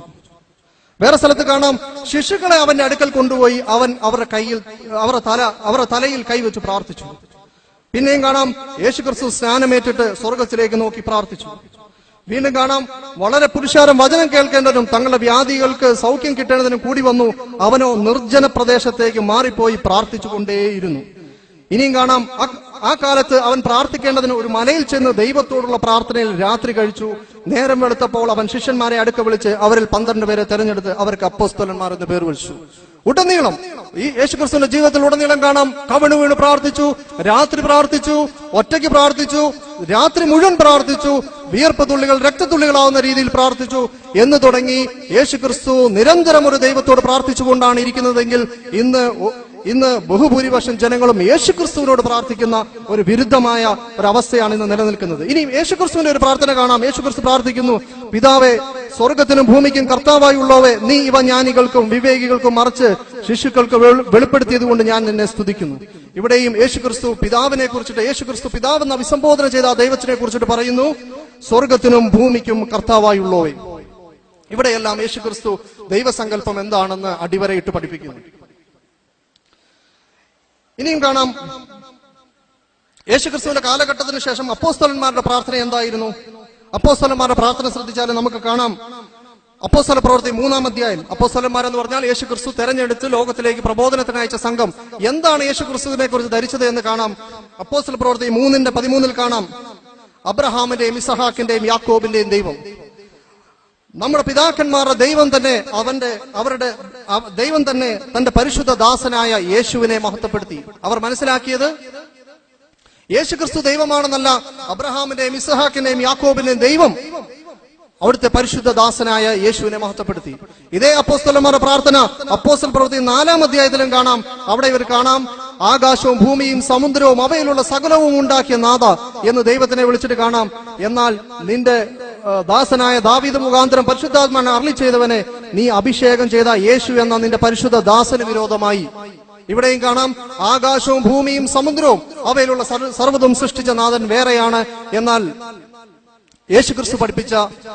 യേശുക്രിസ്തു എന്നത് ആ ദൈവത്തിന്റെ പരിശുദ്ധനായ ദാസൻ മാത്രമാണ്. എന്നാൽ ക്രൈസ്തവ വിശ്വാസം എന്താണ് പഠിപ്പിക്കുന്നത്? ക്രൈസ്തവ വിശ്വാസത്തിന്റെ അടിത്തറ എന്ന് പറയുന്നത് ത്രിയേകത്വ വിശ്വാസമാണ്. ത്രിയേകത്വ വിശ്വാസത്തിന്റെ നമ്മൾ ഡയഗ്രാം നോക്കിക്കഴിഞ്ഞാൽ നമുക്ക് എളുപ്പത്തിൽ മനസ്സിലാക്കാം. നമ്മൾ ഇന്റർനെറ്റിലൊക്കെ പോയി പരിശോധിക്കുമ്പോൾ കാണുന്ന ഒരു ഡയഗ്രാം ഉണ്ട്. ആ ഡയഗ്രാം നിങ്ങൾക്ക് സ്ക്രീനിലേക്ക് നോക്കിയാൽ കാണാം. പിതാവ് ദൈവമാണ്, പുത്രൻ ദൈവമാണ്, പരിശുദ്ധാത്മാവ് ദൈവമാണ്. എന്നാൽ പിതാവ് എന്ന് പറയുന്ന ദൈവം പരിശുദ്ധാത്മാവ് എന്ന ദൈവമല്ല, പിതാവ് എന്ന ദൈവം പുത്രൻ എന്ന ദൈവമല്ല, പുത്രൻ എന്ന് പറയുന്ന ദൈവം പരിശുദ്ധാത്മാവ് എന്ന ദൈവവുമല്ല. ചുരുക്കത്തിൽ മൂന്ന് പൂർണ്ണമായ വ്യത്യസ്തമായ അസ്തിത്വത്തോടുകൂടിയുള്ള മൂന്ന് ദൈവങ്ങളിലാണ് ക്രൈസ്തവ സുഹൃത്തുക്കൾ ഇന്ന് വിശ്വസിക്കുന്നത്. എന്നാൽ പൊതുവെയുള്ള സാധാരണക്കാരായ ക്രൈസ്തവർ പറയും പിതാവും പുത്രനും പരിശുദ്ധാത്മാവും എന്നത് ഒരു ദൈവം തന്നെയാണ്, ഒരു ദൈവം തന്നെ മൂന്ന് റോളിൽ വന്നിരിക്കുന്നതാണ് എന്ന് പറയാറുണ്ട്. വാസ്തവത്തിൽ എന്റെ ക്രൈസ്തവ സുഹൃത്തുക്കൾ മനസ്സിലാക്കണം, ഇത് സബല്യനിസം എന്ന് പറയുന്ന ഒരു വിശ്വാസമാണ്. അത് 2-ാം നൂറ്റാണ്ടിൽ തന്നെ സഭാപിതാക്കന്മാർ ശപിച്ചു പുറത്താക്കിയതാണ് ആ വിശ്വാസം. ഇന്ന് ത്രിയേകത്വം എന്ന് പറഞ്ഞ് AD 325 എഴുതി വെച്ചതും AD 381 കോൺസ്റ്റന്റിനോപ്പിൾ കൗൺസിലൂടെ അല്പം കൂടെ വിശദീകരിച്ചതുമായ ത്രിയേകത്വം എന്ന് പറയുന്നത് ഒരു ദൈവത്തെ കുറിച്ചിട്ടല്ല പറയുന്നത്, മൂന്ന് വ്യത്യസ്തമായ പൂർണ്ണരായ മൂന്ന് ദൈവങ്ങൾ ആളത്വത്തിൽ അഥവാ സിഫത്തിൽ, ഗുണത്തിൽ, യോഗ്യതയിൽ ഒന്ന് മാത്രമാണെന്ന് മാത്രമേ പറയുന്നുള്ളൂ. ഇതിന് ക്രൈസ്തവ ലോകത്ത് രണ്ടു തരത്തിലുള്ള തിരിമറികളാണ് ബൈബിൾ വാക്യത്തിൽ നടത്തിയിരിക്കുന്നത്. ആ ക്ലിപ്പിലേക്ക് നിങ്ങളുടെ ശ്രദ്ധയെ ഞാൻ ക്ഷണിക്കുകയാണ്. വളരെ ചുരുക്കം സമയമേ നമ്മുടെ മുമ്പിലുള്ളൂ, അതുകൊണ്ട് തന്നെ വേഗത്തിൽ കടക്കുകയാണ്. ജെറിയുടെ ഫസ്റ്റ് ക്ലിപ്പ്. എങ്ങനെയാണ് മോശ പ്രവാചകൻ പഠിപ്പിച്ച ഇസ്രായേലെ കേൾക്ക, യഹോവ നമ്മുടെ ദൈവം, യഹോവ ഏകൻ തന്നെ എന്ന് പറയുന്ന തികഞ്ഞ അടിസ്ഥാനപരമായ ഏകദൈവ വിശ്വാസത്തിൽ നിന്നും വിശ്വാസികളെ വ്യതിചലിപ്പിക്കുന്നതിന് വേണ്ടി ക്രൈസ്തവ പണ്ഡിതന്മാർ കാണിച്ച തിരിമറികളാണ് കാണിക്കുന്നത്. നിങ്ങൾ ക്ലിപ്പ് കാണാം. ആവർത്തന പുസ്തകം 6-ാം അധ്യായം അതിന്റെ 4 മുതൽ 5 വരെയുള്ള വാക്യങ്ങളിൽ ദൈവമായ യഹോവ തന്റെ പ്രവാചകനായ മോശയോട് അരുളി ചെയ്തു, ഇസ്രായേലേ കേൾക്ക, യഹോവ നമ്മുടെ എലോഹീം. എലോഹീം എന്ന പദം ബഹുവചനമാണ്. യഹോവ നമ്മുടെ എലോഹീം, യഹോവ അവൻ എക്കാദാകുന്നു, അവൻ ഏകത്വമാകുന്നു. അന്ന് മുതൽ പുതിയ നിയമത്തിലുടനീളം നാം കാണുന്ന വിശ്വാസമാണ് ദൈവത്തിന്റെ ഏകത്വം. സർവ്വസാധാരണയായി തെറ്റിദ്ധരിക്കപ്പെടാറുള്ള ഒരു ഐക്യതയാണ് ഇത്. നാം ചിന്തിച്ചു പോകാറുണ്ട്, ഇസ്ലാം പറയുന്ന ദൈവത്തിന്റെ ഏകത്വവും തൗറത്ത് പറയുന്ന ദൈവത്തിന്റെ ഏകത്വവും ഇഞ്ചില് പറയുന്ന ദൈവത്തിന്റെ ഏകത്വവും ഒന്നാകുന്നുവെന്ന്. അല്ലേ? അല്ല. കാരണം ഒന്ന് എന്ന പദത്തിന് എബ്രായ ഭാഷയിൽ പല വാക്കുകളുണ്ട്. ഒന്ന് എന്ന പദം എബ്രായ ഭാഷയിൽ പറയണമെങ്കിൽ പല വാക്കുകളുണ്ട്.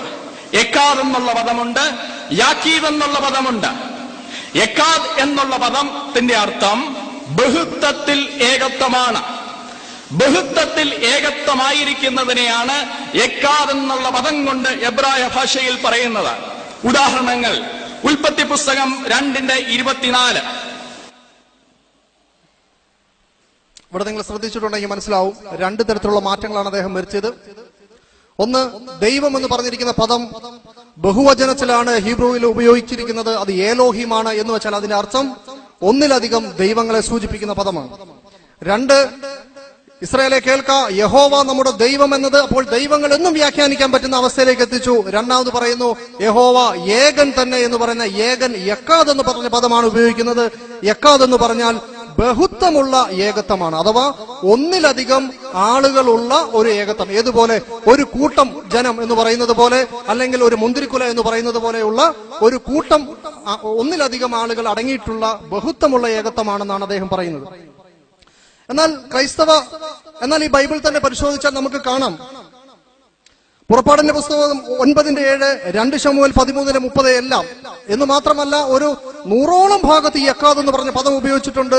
അവിടെയെല്ലാം ഉപയോഗിച്ചിരിക്കുന്നത് ഏകനായ ദൈവത്തെ സൂചിപ്പിക്കുവാൻ വേണ്ടി, അല്ലെങ്കിൽ ഒന്ന് എന്ന് സൂചിപ്പിക്കുവാൻ വേണ്ടിയാണ്. അഥവാ ബഹുത്വമുള്ള ഏകത്വത്തെ സൂചിപ്പിക്കാനല്ല, തികച്ചും ഒന്ന് എന്ന് തന്നെ സൂചിപ്പിക്കാനാണ് ഈ എക്കാദ് ഉപയോഗിച്ചിരിക്കുന്നത്. ഇതിനെക്കുറിച്ച് വിശദമായിട്ട് ഞങ്ങൾ നടത്തിയ വിഷയാവതരണങ്ങൾ ഇവിടെ നമുക്ക് CD അവൈലബിൾ ആണ്. അതുകൊണ്ട് തന്നെ അതിലേക്ക് കൂടുതലായിട്ട് കിടക്കുന്നില്ല, നിങ്ങൾക്കത് പരിശോധിക്കാവുന്നതാണ്. അല്ലെങ്കിൽ ചോദ്യോത്തരത്തിലേക്ക് വരുമ്പോൾ അത് വിശദീകരിക്കാൻ ശ്രമിക്കാം ഇൻഷാ അല്ലാഹ്. ഇനി രണ്ടാമതായിട്ട് ഇദ്ദേഹം ഇതേപോലെ തന്നെ മോശയുടെ വചനത്തിൽ ഇങ്ങനെ മാറ്റം വരുത്തിയതിനു ശേഷം അദ്ദേഹം തന്നെ പ്രൊട്ടസ്റ്റന്റിന്റെ സുവിശേഷകനാണ്. ഇദ്ദേഹം തന്നെ മാർക്കോസിന്റെ സുവിശേഷം 12-ാം അധ്യായം 28 ഞാൻ നേരത്തെ ശാസ്ത്രീയമായി സംസാരിക്കുന്ന സമയത്ത് യേശുക്രിസ്തു പറഞ്ഞ ആ ഭാഗം അതിനെ ദുർവ്യാഖ്യാനിച്ചുകൊണ്ട് അദ്ദേഹം പറഞ്ഞു, ഇസ്രായേലെ കേൾക്ക, നമ്മുടെ കർത്താവ് ഏകൻ എന്ന് യേശുക്രിസ്തു ഉപയോഗിച്ച പദം ഹീസ് എന്ന് പറഞ്ഞ പദമാണ്. ആ ഹീസും ബഹുത്വമുള്ള ഏകത്വത്തെയാണ് സൂചിപ്പിക്കുന്നതെന്ന് പറഞ്ഞ് വീണ്ടും ഒരു ദൈവമല്ല, ഒരു കൂട്ടം ദൈവങ്ങളാണ് എന്നതിലേക്ക് അദ്ദേഹം വ്യാഖ്യാനിച്ചൊപ്പിക്കുന്നുണ്ട്. അവിടെയും യഥാർത്ഥത്തിൽ ഈ ഹീസ് എന്ന് പറഞ്ഞ പദം ബഹുത്വത്തിലുള്ള ഏകത്വത്തിനും മാത്രമല്ല ഉപയോഗിക്കുന്നത് എന്ന് ബൈബിളിൽ നിന്ന് തന്നെ ഞാൻ നേരത്തെ പറഞ്ഞ സെബേദിയുടെ സംഭവത്തിൽ നിന്ന് തന്നെ വിശദീകരിക്കുന്നുണ്ട്. അത് ആ CD-യിൽ നിങ്ങൾക്ക് ലഭ്യമാണ്. ഇനിയും റോമൻ കാതലിക്കിന്റെ ഭാഗത്തു നിന്നും ഈ വിഷയത്തെക്കുറിച്ച് പറയുന്നത് നിങ്ങൾക്ക് കേൾക്കാം. ഇത് ഞാൻ ഇവിടെ ഉദ്ധരിക്കുന്ന പുസ്തകം പരിശുദ്ധ തൃത്വം എന്ന് പറയുന്ന പുസ്തകമാണ്. തലശ്ശേരി അതിരൂപത ഇറക്കുന്ന ഈ പുസ്തകത്തിന് ഫാദർ ജോസഫ് പ്ലാംബ്ലനി ഒക്കെ എഴുതിയിരിക്കുന്ന ഈ പുസ്തകത്തിൽ അവർ പറയുന്നു, അടിസ്ഥാനപരമായി ദൈവം ഏകനാണ്. ഞാൻ ഈ പറയാനുള്ളത്, ഞാൻ പറഞ്ഞുകൊണ്ടിരിക്കുന്നത് ഏകദൈവ വിശ്വാസമാണോ ത്രിയേകത്വം എന്ന് കാണിക്കാൻ വേണ്ടിയുള്ള ചില കാര്യങ്ങളാണ്. ക്രൈസ്തവർ വിശ്വസിക്കുന്ന ത്രിയേകത്വം എന്ന് പറയുന്നത് ഏകദൈവ വിശ്വാസമാണോ എന്ന് പണ്ഡിതന്മാരുടെ ഉദ്ധരണികളിലൂടെ ഞാൻ പോവുകയാണ്. അവിടെ കാണാം അടിസ്ഥാനപരമായി ദൈവം ഏകനാണ്. എന്തെന്നാൽ ദൈവം ഒന്നേ ഉള്ളൂ.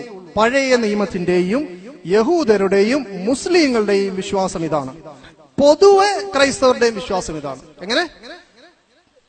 പഴയ നിയമത്തിന്റെ വിശ്വാസം ഇതാണ്, യഹൂദരുടെ വിശ്വാസം ഇതാണ്, മുസ്ലിങ്ങളുടെ വിശ്വാസം ഇതാണ്, പൊതുവെ ക്രൈസ്തവരുടെയും വിശ്വാസം ഇതാണ്. എന്നിട്ട് വിശദീകരിക്കുന്നു, എന്നാൽ ഒരുവന്റെ ഏകാഗ്രതയിൽ നിന്നും 3 ദൈവിക വ്യക്തിത്വങ്ങളുടെ അഥവാ പിതാവും പുത്രനും പരിശുദ്ധാത്മാവും അടങ്ങിയ കൂട്ടായ്മയിലേക്ക് നാം മുന്നോട്ട് പോകണം. അവിടെ നിൽക്കാൻ പാടില്ല. ഏകനായ ദൈവം എന്ന് പറയുന്ന യഹൂദന്മാരുടെയും പഴയ നിയമത്തിന്റെ അഥവാ തൗറാത്തിന്റെയും മുസ്ലിങ്ങളുടെ വിശ്വാസത്തിൽ ക്രൈസ്തവരിൽ പൊതുവെയുള്ള ആളുകൾ ഉണ്ടെങ്കിൽ നമ്മൾ അവിടെ നിൽക്കാൻ പാടില്ല. ഈ ഒരു ഏകാന്തനായ ഈ ദൈവത്തിൽ നിന്നും ഒരു 3 ദൈവിക വ്യക്തിത്വങ്ങളുടെ കൂട്ടായ്മയിലേക്ക് നാം മുന്നോട്ട് പോകണം. എന്നിട്ട് കാണാം, ആദിയിൽ തന്നെ വൈവിധ്യത്തിന്റെ സമ്പന്നതയോടുകൂടി ഒരു ദൈവിക വ്യക്തി ഇതര വ്യക്തികൾക്ക് സ്വയം സമർപ്പിക്കുന്ന പ്രകാശമാനമായ ഐക്യത്തോടുകൂടി വിവിധ വ്യക്തികളുടെ കൂട്ടായ്മ ഉണ്ടായിരുന്നു. ഒരു ദൈവമല്ല, 3 വ്യക്തിത്വങ്ങൾ, 3 ദൈവങ്ങൾ തമ്മിലുള്ള കൂട്ടായ്മയെ കുറിച്ചിട്ടാണ് പറയുന്നത്. എന്നിട്ട് തുടരുന്നത്, ഏക ദൈവമേ ഉള്ളൂ എന്ന പ്രസ്താവനയെ ക്രൈസ്തവ വിശ്വാസം നിഷേധിക്കുന്നില്ല. എന്നാൽ ദൈവത്തിന്റെ ഏകത്വം വ്യത്യസ്തമായ രീതിയിലാണ് മനസ്സിലാക്കുന്നത്. സാധാരണ യഹൂദരും മുസ്ലിങ്ങളും പഴയ നിയമത്തിലും ഒന്നും പഠിപ്പിക്കുന്നത് പോലെയല്ല. ആ ഏകദൈവ വിശ്വാസത്തെ നമ്മൾ എതിർക്കുന്നില്ലെങ്കിലും നമ്മൾ വ്യത്യസ്തമായ രീതിയിലാണ് മനസ്സിലാക്കുന്നത്. പുതിയ നിയമത്തിലെ വെളിപ്പെടുത്തൽ അനുസരിച്ച് യഥാർത്ഥത്തിൽ ആയിരിക്കുന്നത് പിതാവും പുത്രനും പരിശുദ്ധാത്മാവുമായ ദൈവമാണ്. ദൈവം നിത്യനാണ്. ദൈവികരായ 3 വ്യക്തികളുടെ കൂട്ടായ്മയാണ്. പിതാവും പുത്രനും പരിശുദ്ധാത്മാവും അത്രമേൽ സ്നേഹിച്ചുകൊണ്ട്, എങ്ങനെയാ ഇത് ഒന്നാവുന്നതെന്ന് ശ്രദ്ധിച്ചോണം. അസ്തിത്വത്തിലല്ല ഒന്ന്, അത്രമേൽ സ്നേഹിച്ചുകൊണ്ട് പരസ്പരം പങ്കുചേർന്നുകൊണ്ട് നിത്യമായി ഐക്യപ്പെട്ടിരിക്കുന്നു. 3 ദൈവിക വ്യക്തികളുടെ കൂട്ടായ്മയാണ് നിലനിൽക്കുന്നത്.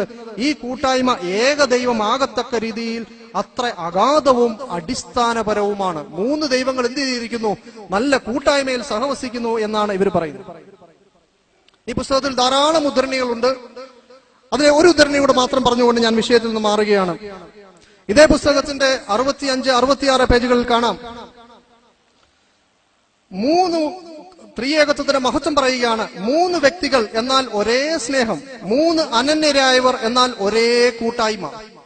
എന്നിട്ട് പറയുന്നു, ഇനി ഒരു ദൈവം മാത്രമേ ഉള്ളെങ്കിൽ അതിന്റെ കുഴപ്പങ്ങളെ കുറിച്ച് പറയുകയാണ്. ഒരേ ഒരു അനന്യ വ്യക്തിയെ ഉണ്ടായിരുന്നുള്ളൂ എങ്കിൽ ഒരു ദൈവം ഏകാകിതയായിരിക്കും അനന്തരഫലം. അപ്പോൾ അത്യധികം വ്യത്യസ്തവും അതേസമയം സന്തുലിതവുമായ പ്രപഞ്ചത്തിന്റെ അന്തർധാരയായി വർത്തിക്കുന്നത് കൂട്ടായ്മയായിരിക്കുകയില്ല, ഏകാന്തതയായിരിക്കും. ഒരു പിരമിഡിന്റെ അഗ്രബിന്ദു പോലെ ഒരേ ഒരു ബിന്ദുവിൽ എല്ലാം അവസാനിക്കും. അപ്പൊ ഒരു ദൈവമേ ഉള്ളൂവെങ്കിൽ എന്തു പറ്റും? ആകെ ഒരു ഏകാന്തത ഫീൽ ചെയ്യും. അതുകൊണ്ട് തന്നെ ഒറ്റയ്ക്കായി പോകും. ഇനി 2 ആണെങ്കിലുള്ള പ്രശ്നം എന്താ? 2 ആണെങ്കിൽ 2 അനന്യ വ്യക്തികൾ ഉണ്ടായിരുന്നുവെങ്കിൽ പിതാവും പുത്രനും അകൽച്ച അതിന്റെ മൂർധന്യത്തിലായിരിക്കും. 2 പേരെ ഉള്ളെങ്കിൽ ഇവർ തമ്മിൽ എന്ത് പറ്റുമായിരുന്നു? അകന്ന് 2 പേരും അങ്ങോട്ട് ദൂരെ പോകുമായിരുന്നു.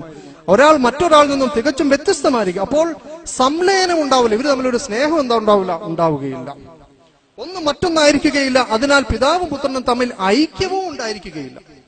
അപ്പൊ പിന്നെ ആകെ ഇത് ചേർന്ന് നിൽക്കാൻ ഒരു വഴിയേ ഉള്ളൂ, അത് മൂന്നായിട്ടിരിക്കണം. എങ്ങനെയാണ് മൂന്നാകുന്നത്? തൃത്വത്തിന്റെ കൂട്ടായ്മയും ഉൾച്ചേരലും വഴി നമ്മൾ പൂർണ്ണതയിൽ എത്തിച്ചേരുന്നു. എന്താണ്? തൃത്വത്തിലൂടെ ഒരു വ്യക്തിയായിരിക്കുന്നതിലുള്ള ഏകാന്തത ഒഴിവാക്കപ്പെടുന്നു, രണ്ട് വ്യക്തികളായിരിക്കുന്നതിലെ അകൽച്ച അതിജീവിക്കുന്നു, ഒരു വ്യക്തി ഇതര വ്യക്തികളിൽ നിന്ന് ബഹിഷ്കരിക്കപ്പെടുന്ന അവസ്ഥ മറികടക്കുന്നു. എന്നിട്ട് പറയാണ് തൃത്വത്തിന്റെ ഗുണം. തൃത്വം ഉൾച്ചേരലിനെയും കൂട്ടായ്മയും ഉളവാക്കുന്നു. മൂന്നാമത്തെ വ്യക്തിയായ പരിശുദ്ധാത്മാവ് വിരുദ്ധ സ്വഭാവങ്ങളുടെ, അതായത് പിതാവിന്റെ പുത്രന്റെ ഐക്യത്തെയും തുറവിയെയും വെളിപ്പെടുത്തുന്നു. അതിനാൽ മൂന്നാമത്തെ ദൈവിക വ്യക്തിയായ പരിശുദ്ധാത്മാവ് പിതാവും പുത്രനും തമ്മിലുള്ള ഐക്യത്തിന്റെയും കൂട്ടായ്മയുടെയും ഘടകമായി എന്നും കണക്കാക്കപ്പെടുന്നു. നിങ്ങൾ ശ്രദ്ധിച്ചോ? ഒരു ദൈവമാണോ? അല്ല. ഒരു ദൈവമാണോ? അല്ല. ഒരു ദൈവമാണെങ്കിൽ ഏകാന്തതയായിരിക്കും, രണ്ടാണെങ്കിൽ അകൽച്ചയായിരിക്കും, മൂന്നാണെങ്കിൽ ഇവർ തമ്മിൽ നല്ല അടുപ്പത്തിലായിരിക്കും. അതുകൊണ്ട് ത്രിയേകത്വമാണ് അതിന്റെ കറക്റ്റ് ഫിറ്റ്. ദൈവത്തിനെ സംബന്ധിച്ച് പറയാൻ ഉള്ളത് വളരെ ഫിറ്റ് എന്ന് പറയുന്നത് മൂന്ന് ദൈവങ്ങൾ ഒരു ഒറ്റക്കെട്ടായിട്ട് നിലനിൽക്കുക. ഇതിന് പണ്ഡിതന്മാർ ഉപയോഗിച്ച പദങ്ങളുണ്ട്, ഓടിച്ച് ഞാൻ പറയുകയാണ്. ഇവർ പറഞ്ഞത് ഈ ദൈവങ്ങളുടെ എല്ലാം ഇവരെങ്ങനെയാണ് ഒന്നായിരിക്കുന്നത് എന്ന് ചോദിച്ചാൽ ഇവരുടെ സിഫത്തിലാണ്, ഇവരുടെ ഗുണത്തിലാണ്. പിതാവ് എങ്ങനെ സർവജ്ഞനാണോ അതേപോലെ പുത്രനും പരിശുദ്ധാത്മാവും സർവജ്ഞനാണ്. പിതാവ് എങ്ങനെ നിത്യനാണോ അതേപോലെ മറ്റു രണ്ടുപേരും നിത്യരാണ്. പിതാവ് എങ്ങനെ സർവ്വവ്യാപിയാകുന്നു അതേപോലെ മറ്റു രണ്ടുപേരും സർവ്വവ്യാപിയാണ് എന്ന് തുടങ്ങി. അതേപോലെ പിതാവ് എങ്ങനെ സർവശക്തനാണോ അതേപോലെ മറ്റു രണ്ടുപേരും സർവശക്തരാണ് എന്ന് വ്യാഖ്യാനിക്കുക വഴി ഇവരുടെ സിഫത്തിലാണ് ഇവരൊന്ന്, അഥവാ ഇവരുടെ ഗുണത്തിലാണൊന്ന്, ഇവരുടെ സത്തയിലാണൊന്ന്, അല്ലെങ്കിൽ എസൻസിലാണൊന്ന്. യഥാർത്ഥത്തിൽ അസ്തിത്വത്തിൽ ഒരു ദൈവമല്ല, ദൈവം മറിച്ച് വ്യത്യസ്തമായ എന്നെന്നും നിലനിൽക്കുന്ന മൂന്ന് ദൈവങ്ങളുണ്ട് എന്നാണ് ക്രൈസ്തവ വിശ്വാസം. ഇത് ഒരിക്കലും യേശുക്രിസ്തു പഠിപ്പിച്ചതല്ല. യേശുക്രിസ്തുവിന്റെ അധ്യാപനം കേട്ട ആള് ശാസ്ത്രി പറഞ്ഞത് ഏകനേയുള്ളൂ, നിങ്ങളല്ലാതെ ഒരു ദൈവമില്ല എന്നല്ല, അവനല്ലാതെ മറ്റൊരു ദൈവമില്ല. ഇനിയും ഇവർ പറയുന്ന പോലെ പലതുകൂടി ഒന്നാണെങ്കിലും അതിൽ യേശുവില്ല. കാരണം നിങ്ങൾ എന്നല്ല പറഞ്ഞേക്കുന്നത്, അവൻ എന്നാണ് ഇവിടെ പറഞ്ഞേക്കുന്നത്. ഇനി രണ്ടാമത്തെ വിഷയത്തിലേക്ക്, പരിശുദ്ധ ഖുർആൻ പരാമർശിച്ച രണ്ടാമത്തെ വിഷയത്തിലേക്ക് കടക്കുകയാണ്. പരിശുദ്ധ ഖുർആൻ പറയുന്നത് വഇന്ദ്രല്ലദീന ഖാലു തഖദല്ലാഹു വലദൻ മാലഹും ബിഹി മിൻ ഇൽമിൻ വലാ ലിആബായിഹിം കബറത് കലിമതൻ തഖർജു മിൻ അഫ്വാഹിം ഇൻ യഖൂലൂന ഇല്ലാ കദിബ. സൂറത്ത് കൗഫിൽ ഇത് വിശദീകരിച്ചിട്ടുണ്ട്. അഥവാ അള്ളാഹു ദൈവത്തിനൊരു മകനുണ്ട്, ഒരു മകൻ ജനിച്ചിരിക്കുന്നു എന്ന് പറഞ്ഞതിനെ, അങ്ങനെ പറഞ്ഞവർക്ക് മുന്നറിയിപ്പ്, ശിക്ഷയെ കുറിച്ചിട്ടുള്ള മുന്നറിയിപ്പ് നൽകുന്നതിന് വേണ്ടിയാണ് പരിശുദ്ധ ഖുർആൻ അവതരിച്ചിരിക്കുന്നത്. യഥാർത്ഥത്തിൽ മാലഹും ബിഹി മിൻ ഇൽമിൻ, അങ്ങനെ ഒരു അറിവ് അവരുടെ കൈവശമില്ല, അവരുടെയോ അവരുടെ പിതാക്കന്മാരുടെ കയ്യിലോ ഇല്ല. കബറത്ത് കലിമത്തൻ തഖ്റുജു മിൻ അഫ്വാഹിം, അവരുടെ വായിൽ നിന്ന് പുറപ്പെടുന്ന ഗുരുതരമായ വർത്തമാനമല്ലാതെ വേറൊന്നുമില്ല. ഇൻ യഖൂലൂന ഇല്ലാ കദിബ, അവർ യഥാർത്ഥത്തിൽ ദൈവത്തിന്റെ പേരിൽ കളവായത് പറയുകയാണ്. അപ്പോൾ നമ്മൾ ചോദിക്കും, യേശുക്രിസ്തു ദൈവപുത്രനാണെന്ന് പറഞ്ഞിട്ടില്ലേ? ബൈബിൾ നമ്മൾ പരിശോധിക്കുമ്പോൾ യേശുക്രിസ്തു ഒരു ദൈവപുത്രത്തെ കുറിച്ച് പറയുന്നില്ലേ? ഉണ്ട്. ഇവിടെ ഒന്നും ക്രൈസ്തവ വിശ്വാസം പറയുന്ന രീതിയിൽ അനാദികാലത്തിൽ പിതാവിൽ നിന്ന് ജനിച്ച, അക്ഷരാർത്ഥത്തിൽ തന്നെ ജനിച്ച ഒരു ദൈവപുത്രനാണ് എന്ന് പറയുന്നേ ഇല്ല. എന്നാൽ ഏതർത്ഥത്തിലാണ് പറയുന്നത്? ഇസ്രായേൽ ദൈവപുത്രനാണെന്ന് പറയുന്നുണ്ട്, വിശ്വസിച്ചവർ ദൈവമക്കളാണെന്ന് പറയുന്നുണ്ട്, സമാധാനമുണ്ടാക്കുന്നവർ ദൈവപുത്രനാണെന്ന് പറയുന്നുണ്ട്. ഈ അർത്ഥത്തിലല്ലാതെ ഇന്ന് നിക്യ വിശ്വാസ പ്രമാണം എഴുതി വെച്ച രീതിയിൽ ഒരു സ്ഥലത്തും യേശുക്രിസ്തു അക്ഷരാർത്ഥത്തിലുള്ള ദൈവമാണ് എന്ന് ഒരു സ്ഥലത്തും, അല്ലെങ്കിൽ ദൈവത്തിന്റെ മകനാണ് എന്ന് പറഞ്ഞിട്ടില്ല. ഇനി ഒരു കാര്യം കൂടെ പറഞ്ഞ് പെട്ടെന്ന് നിർത്തിയേക്കാം. സൂറത്ത് മാഇദയിൽ കാണാം, ബഹുമാനപ്പെട്ട ഈസാ അലൈഹി ഇസ്ലാം, ബഹുമാനപ്പെട്ട ഷമീർ മദനി നേരത്തെ ഓതിയിരുന്നു, ഈസാ അലൈഹി ഇസ്ലാമിനെയും ഈസാ അലൈഹി ഇസ്ലാമിന്റെ ഉമ്മാനെയും ഇലാഹാക്കാൻ, ആരാധ്യരാക്കുവാൻ ഈസാ അലൈഹി ഇസ്ലാം ആണോ ലോകരെ പഠിപ്പിച്ചത് എന്ന് ഈസാ അലൈഹി ഇസ്ലാമിനെ വിചാരണ ചെയ്യുന്ന ആ ഭാഗം. അപ്പോൾ ക്രൈസ്തവ സുഹൃത്തുക്കൾ ചിന്തിക്കും, യഥാർത്ഥത്തിൽ ഈസാ അലൈഹി ഇസ്ലാമിന്റെ ഉമ്മാനെ ഞങ്ങൾ ആരും ഇലാഹാക്കിയിട്ടില്ലല്ലോ എന്ന് അവർ ചിന്തിക്കും. സ്വാഭാവികമാണ്, കാരണം പൊതുവെ ഇന്ന് അങ്ങനെ ഒരു ചർച്ച അവരുടെ ഇടയിൽ ഇല്ല. എന്നാൽ നമുക്ക് കാണാം, ഇതേ പുസ്തകത്തിന്റെ, ഈ പാംപ്ലനി അച്ഛൻ എഴുതിയ ഈ പുസ്തകത്തിന്റെ, ആധികാരികമായ ഈ പുസ്തകത്തിന്റെ 123, 124 പേജുകളിലും അതേപോലെ 120 പേജിലും വളരെ വിശദമായി പരിശുദ്ധാത്മാവ് എന്ന് പറയുന്നത് മറിയം ബീവിയുമായി അഭേദ്യമായ ബന്ധമുണ്ടായിരുന്നുവെന്നും മുൻകാല പണ്ഡിതന്മാരിൽ പലരും അത് പരിശുദ്ധാത്മാവിനെ മറിയോട് തന്നെ സാദൃശ്യപ്പെടുത്തിയിരുന്നെന്നും, എന്നാൽ പുത്രനെ കുറിച്ചിട്ടുള്ള നമ്മുടെ ദൈവസങ്കല്പം യേശുവിൽ വികസിപ്പിച്ചെടുത്തതുപോലെ പരിശുദ്ധാത്മാവിനെ കുറിച്ചിട്ടുള്ള മനുഷ്യ സങ്കല്പം മറിയയുമായി ചേർത്ത് വികസിപ്പിച്ചെടുക്കാൻ നമുക്ക് സാധിക്കും. പക്ഷെ ഇത് നമ്മൾ ആധികാരികമായി പഠിപ്പിക്കേണ്ടതില്ല എന്ന് തുടങ്ങി പരിശുദ്ധാത്മാവിനെ മറിയം ബീവിയോട് ചേർക്കുന്ന വളരെ വിചിത്രമായ കാഴ്ചകൾ ഇതിനകത്ത് കാണാം. ചുരുക്കത്തിൽ നമ്മളിപ്പോൾ ഈ വിഷയാവതരണം ഈ ഭാഗം ഇവിടെ നിർത്തുകയാണ്. ഇനി തുടർന്ന് എങ്ങനെയാണ് ഇങ്ങനെ ഒരു വിശ്വാസത്തിലേക്ക്, ത്രിയേകത്വ വിശ്വാസം മെനഞ്ഞുണ്ടാക്കാൻ ക്രൈസ്തവ പണ്ഡിതന്മാർക്ക് എന്താണ് അവരെ നിർബന്ധിതരാക്കിയത് എന്ന ഭാഗം നമുക്ക് ഇനി തുടർന്ന് നമുക്ക് ചർച്ച ചെയ്യേണ്ടതുണ്ട്. മഗ്‌രിബിന് ശേഷം അത് ചർച്ച ചെയ്യും. അല്ലാഹു സുബ്ഹാനഹു വ തആല കാര്യങ്ങൾ സത്യമായി ഉൾക്കൊണ്ടുകൊണ്ട് അപകടകരമായ വിശ്വാസങ്ങളിൽ നിന്നും പിന്തിരിയുവാനും സത്യത്തിൽ വിശ്വസിക്കുവാനുമുള്ള ഭാഗ്യം നമുക്ക് ഏവർക്കും നൽകട്ടെ എന്ന് പ്രാർത്ഥിച്ചുകൊണ്ട് നിർത്തുന്നു. വാഖിറു ദഅവാന അൽഹംദുലില്ലാഹി റബ്ബിൽ ആലമീൻ. അസ്സലാമു അലൈക്കും വറഹ്മത്തുള്ളാഹി വബറകാതുഹു. അൽഹംദുലില്ലാഹ് നഹ്മദുഹു വ നസല്ലി അലാ റസൂലിഹിൽ കരീം. ബഹുമാനപ്പെട്ട സുഹൃത്തുക്കളെ, നമ്മൾ ഇതുവരെ ചർച്ച ചെയ്ത വിഷയം ബഹുമാനപ്പെട്ട ഈസ അലൈഹിസ്സലാത്തു വസ്സലാം അദ്ദേഹം പഠിപ്പിച്ച ദൈവവിശ്വാസം എന്താണ് എന്ന് നമ്മൾ ചർച്ച ചെയ്തു. അതോടൊപ്പം അദ്ദേഹത്തെക്കുറിച്ച് ഇന്ന് ലോകത്ത് പ്രചരിച്ചിരിക്കുന്ന, അദ്ദേഹവുമായി ബന്ധപ്പെട്ട് പ്രചരിച്ചിരിക്കുന്ന ഈസ അലൈഹിസ്സലാം ഇലാഹാണ് അഥവാ ദൈവമാണ്, ഈസ അലൈഹിസ്സലാം 3 പേരടങ്ങിയ തൃത്വത്തിലെ ഒരു ആളത്വമാണ്, അതേപോലെ അനാദികാലത്തിൽ പിതാവെന്ന ദൈവത്തിന് ഉണ്ടായ ഒരു പുത്രനാണ് എന്ന് തുടങ്ങിയ വിഷയങ്ങൾ നമ്മളിവിടെ ചർച്ച ചെയ്തു. അതോടൊപ്പം ഈസ അലൈഹിസ്സലാമിന്റെ ഉമ്മയായ മറിയം ബീവിയെ എങ്ങനെയാണ് ആളുകൾ ദൈവസ്ഥാനത്തേക്ക് ഉയർത്തിയത് എന്നും നമ്മൾ വിഷയാവതരണത്തിൽ നിന്ന് കേട്ടിട്ടുണ്ട്. ഇനിയും നമ്മൾ ചർച്ച ചെയ്യുന്ന വിഷയം യേശുക്രിസ്തുവിന്റെ ദിവ്യത്വത്തിലേക്കും അതേപോലെ തന്നെ ത്രിയേകത്വം സൃഷ്ടിക്കുന്നതിനും ഉള്ള ഇവരെ നിർബന്ധിതരാക്കിയ കാരണം എന്തായിരുന്നു? നമ്മൾ കണ്ടു, യേശുക്രിസ്തു പഠിപ്പിച്ചത് ഏകദൈവ വിശ്വാസമാണ്, മോശ പ്രവാചകൻ പഠിപ്പിച്ചത് ഏകദൈവ വിശ്വാസമാണ്. എങ്കിൽ പിന്നെ എന്ത് കാരണത്താലാണ് ബഹുമാനപ്പെട്ട ഈസ അലൈഹിസ്സലാം ദൈവമാണ്, അല്ലെങ്കിൽ ഈസ അലൈഹിസ്സലാം ദൈവമായേ പറ്റൂ എന്ന ഒരു വിശ്വാസത്തിലേക്ക്, എന്ന ഒരു കാഴ്ചപ്പാടിലേക്ക് ഈ സമൂഹം എത്തിയത് എന്നത് നമ്മൾ തുടർന്ന് വിശദീകരിക്കുകയാണ്. ഇതിന് ഞാൻ നേരത്തെ ഉപയോഗിച്ച അതേ പുസ്തകം തന്നെ ഞാൻ കൂടുതലായും ഇവിടെ കാണിച്ചത് ഈ പരിശുദ്ധ തൃത്വം എന്ന് പറയുന്ന alpha Bible institute, alpha institute of theology and science, Thalassery അതിരൂപത ഇറക്കുന്ന ആധികാരിക പുസ്തകത്തിൽ നിന്നാണ്. എന്നാൽ ഇവിടെ ഇരിക്കുന്നത് കൂടുതലും പ്രൊട്ടസ്റ്റന്റ് പുസ്തകങ്ങളാണ് ഇരിക്കുന്നത്. ഇവരും ഇതേ വാദഗതികൾ തന്നെയാണ് മറിയം ബീവിയുടെ വിഷയത്തിൽ ഒഴിച്ച് ബാക്കി എല്ലാ വിഷയത്തിലും ഈസ അലൈഹിസ്സലാം 3 ആളത്വത്തിൽ എങ്ങനെയാണ് ഒന്നായിരിക്കുന്നത്, അതേപോലെ ദൈവപുത്രത്വം എങ്ങനെയാണ് എന്നതുള്ള കാഴ്ചപ്പാടിലെല്ലാം തന്നെ AD 381 325 381 സ്ഥിരപ്പെടുത്തിയ, റോമൻ കത്തോലിക്കർ സ്ഥിരപ്പെടുത്തിയ അതേ വിശ്വാസം തന്നെയാണ് പ്രൊട്ടസ്റ്റന്റുകാരും ഇന്നും തുടർന്ന് പോകുന്നത്. അതിന്റെ എല്ലാം തെളിവുകൾ ഇവിടെ ഇരിക്കുന്ന സിസ്റ്റമാറ്റിക് തിയോളജി തുടങ്ങിയിട്ടുള്ള ധാരാളം ആളുകൾ എഴുതിയ അവരുടെ തിയോളജി പുസ്തകത്തിൽ നിന്ന് നമുക്ക് പഠിക്കാവുന്നതാണ്. കാരണം ഇന്നത്തെ പ്രൊട്ടസ്റ്റന്റ് എന്ന് പറയുന്ന വിഭാഗം പ്രവാചകൻ സല്ലല്ലാഹു അലൈഹി വസല്ലമയ്ക്ക് നുബുവത്ത് പരിശുദ്ധ ഖുർആൻ അവതരിക്കുന്ന കാലഘട്ടത്തിൽ അവരില്ല. അന്നുള്ളവർ എന്ന് പറയുന്നത് മാർപ്പാപ്പയെ അംഗീകരിക്കുന്ന റോമൻ കാത്തലിക്സ് ആണല്ലോ. ലോകത്ത് ക്രൈസ്തവർ എന്ന നിലയിൽ അറിയപ്പെടുന്നത് പ്രധാനമായും അവരാണ്. പിന്നീട് 15-ാം നൂറ്റാണ്ടിലാണ് മാർട്ടിൻ ലൂതറിന്റെ നേതൃത്വത്തിൽ പ്രൊട്ടസ്റ്റന്റ് വിപ്ലവങ്ങൾ ഉണ്ടാവുന്നതും പിന്നീട് 18-19 നൂറ്റാണ്ടിന് ശേഷം ഈ പറയപ്പെടുന്ന നമ്മൾ ഇന്ന് പ്രൊട്ടസ്റ്റന്റ് എന്ന് വിളിക്കുന്ന നമ്മുടെ ഇടയിൽ പ്രബോധന മേഖലയിൽ പ്രവർത്തിക്കുന്ന ക്രൈസ്തവ വിഭാഗങ്ങൾ രൂപപ്പെടുന്നത് എന്നും ചരിത്രത്തിൽ നിന്ന് നമുക്ക് കാണാവുന്നതാണ്. അതുകൊണ്ട് തന്നെ അവരുടെ ഇടയിലെ ഈ ത്രിയേകത്വം രൂപപ്പെടുത്തുകയും ഒക്കെ ചെയ്ത റോമൻ കത്തോലിക്കർ ആ വിഷയത്തിൽ എന്തുകൊണ്ടാണ് ഇങ്ങനെ ഒരു ത്രിയേകത്വം സൃഷ്ടിക്കാൻ കാരണമായത് എന്ന് അവർ വിശദീകരിക്കുന്നത് കാണാം. ഈ പുസ്തകത്തിന്റെ 19-20 പേജുകളിൽ അവർ വിശദീകരിക്കുന്നു. ഏകദൈവാരാധനയെ മുറുകെ പിടിച്ചിരുന്ന വിഭാഗമാണ് യഹൂദർ. അതിനാൽ ആദിമ നൂറ്റാണ്ടിൽ യഹൂദ മതത്തിൽ നിന്നും ഉത്ഭവിച്ച ക്രിസ്തു മതത്തിലും ഈ ഏകദൈവാരാധനയുടെ ശക്തമായ സ്വാധീനമുണ്ട്. എങ്ങനെ? യഹൂദന്മാർക്ക് ശക്തമായ ഏകദൈവ വിശ്വാസമുണ്ട്. അതേപോലെ തന്നെ യഹൂദനായിട്ട് തന്നെയാണ് ബഹുമാനപ്പെട്ട ഈസ അലൈഹിസ്സലാം യേശു ക്രിസ്തു ലോകത്തിലേക്ക് വന്നത്. അദ്ദേഹത്തിന്റെ ആദ്യകാല അനുയായികൾ എല്ലാവരും തന്നെ യഹൂദരാണ്. അതുകൊണ്ട് തന്നെ അവരുടെ ഇടയിലും ശക്തമായ ഏകദൈവ വിശ്വാസത്തിന്റെ സ്വാധീനമുണ്ട്. എന്നിട്ട് അവർ തുടരുന്നു, അതുകൊണ്ട് തന്നെ ക്രിസ്തു ദൈവപുത്രനാണെന്നും ദൈവമാണെന്നും സ്ഥാപിക്കുക എന്നിവ അതീവ ദുർഘട സന്ധ്യയെയാണ് സഭാപിതാക്കന്മാർ അഭിമുഖീകരിച്ചത്. ക്രിസ്തു ദൈവമല്ലെന്നും ദൈവം തെരഞ്ഞെടുത്ത ഒരു വ്യക്തിയാണെന്നും വരികയാണെങ്കിൽ ക്രിസ്തുവിന്റെ ജീവിതത്തിലൂടെ നേടിയെടുത്ത രക്ഷ അർത്ഥമില്ലാത്ത ഒന്നായിത്തീരും. എങ്ങനെ?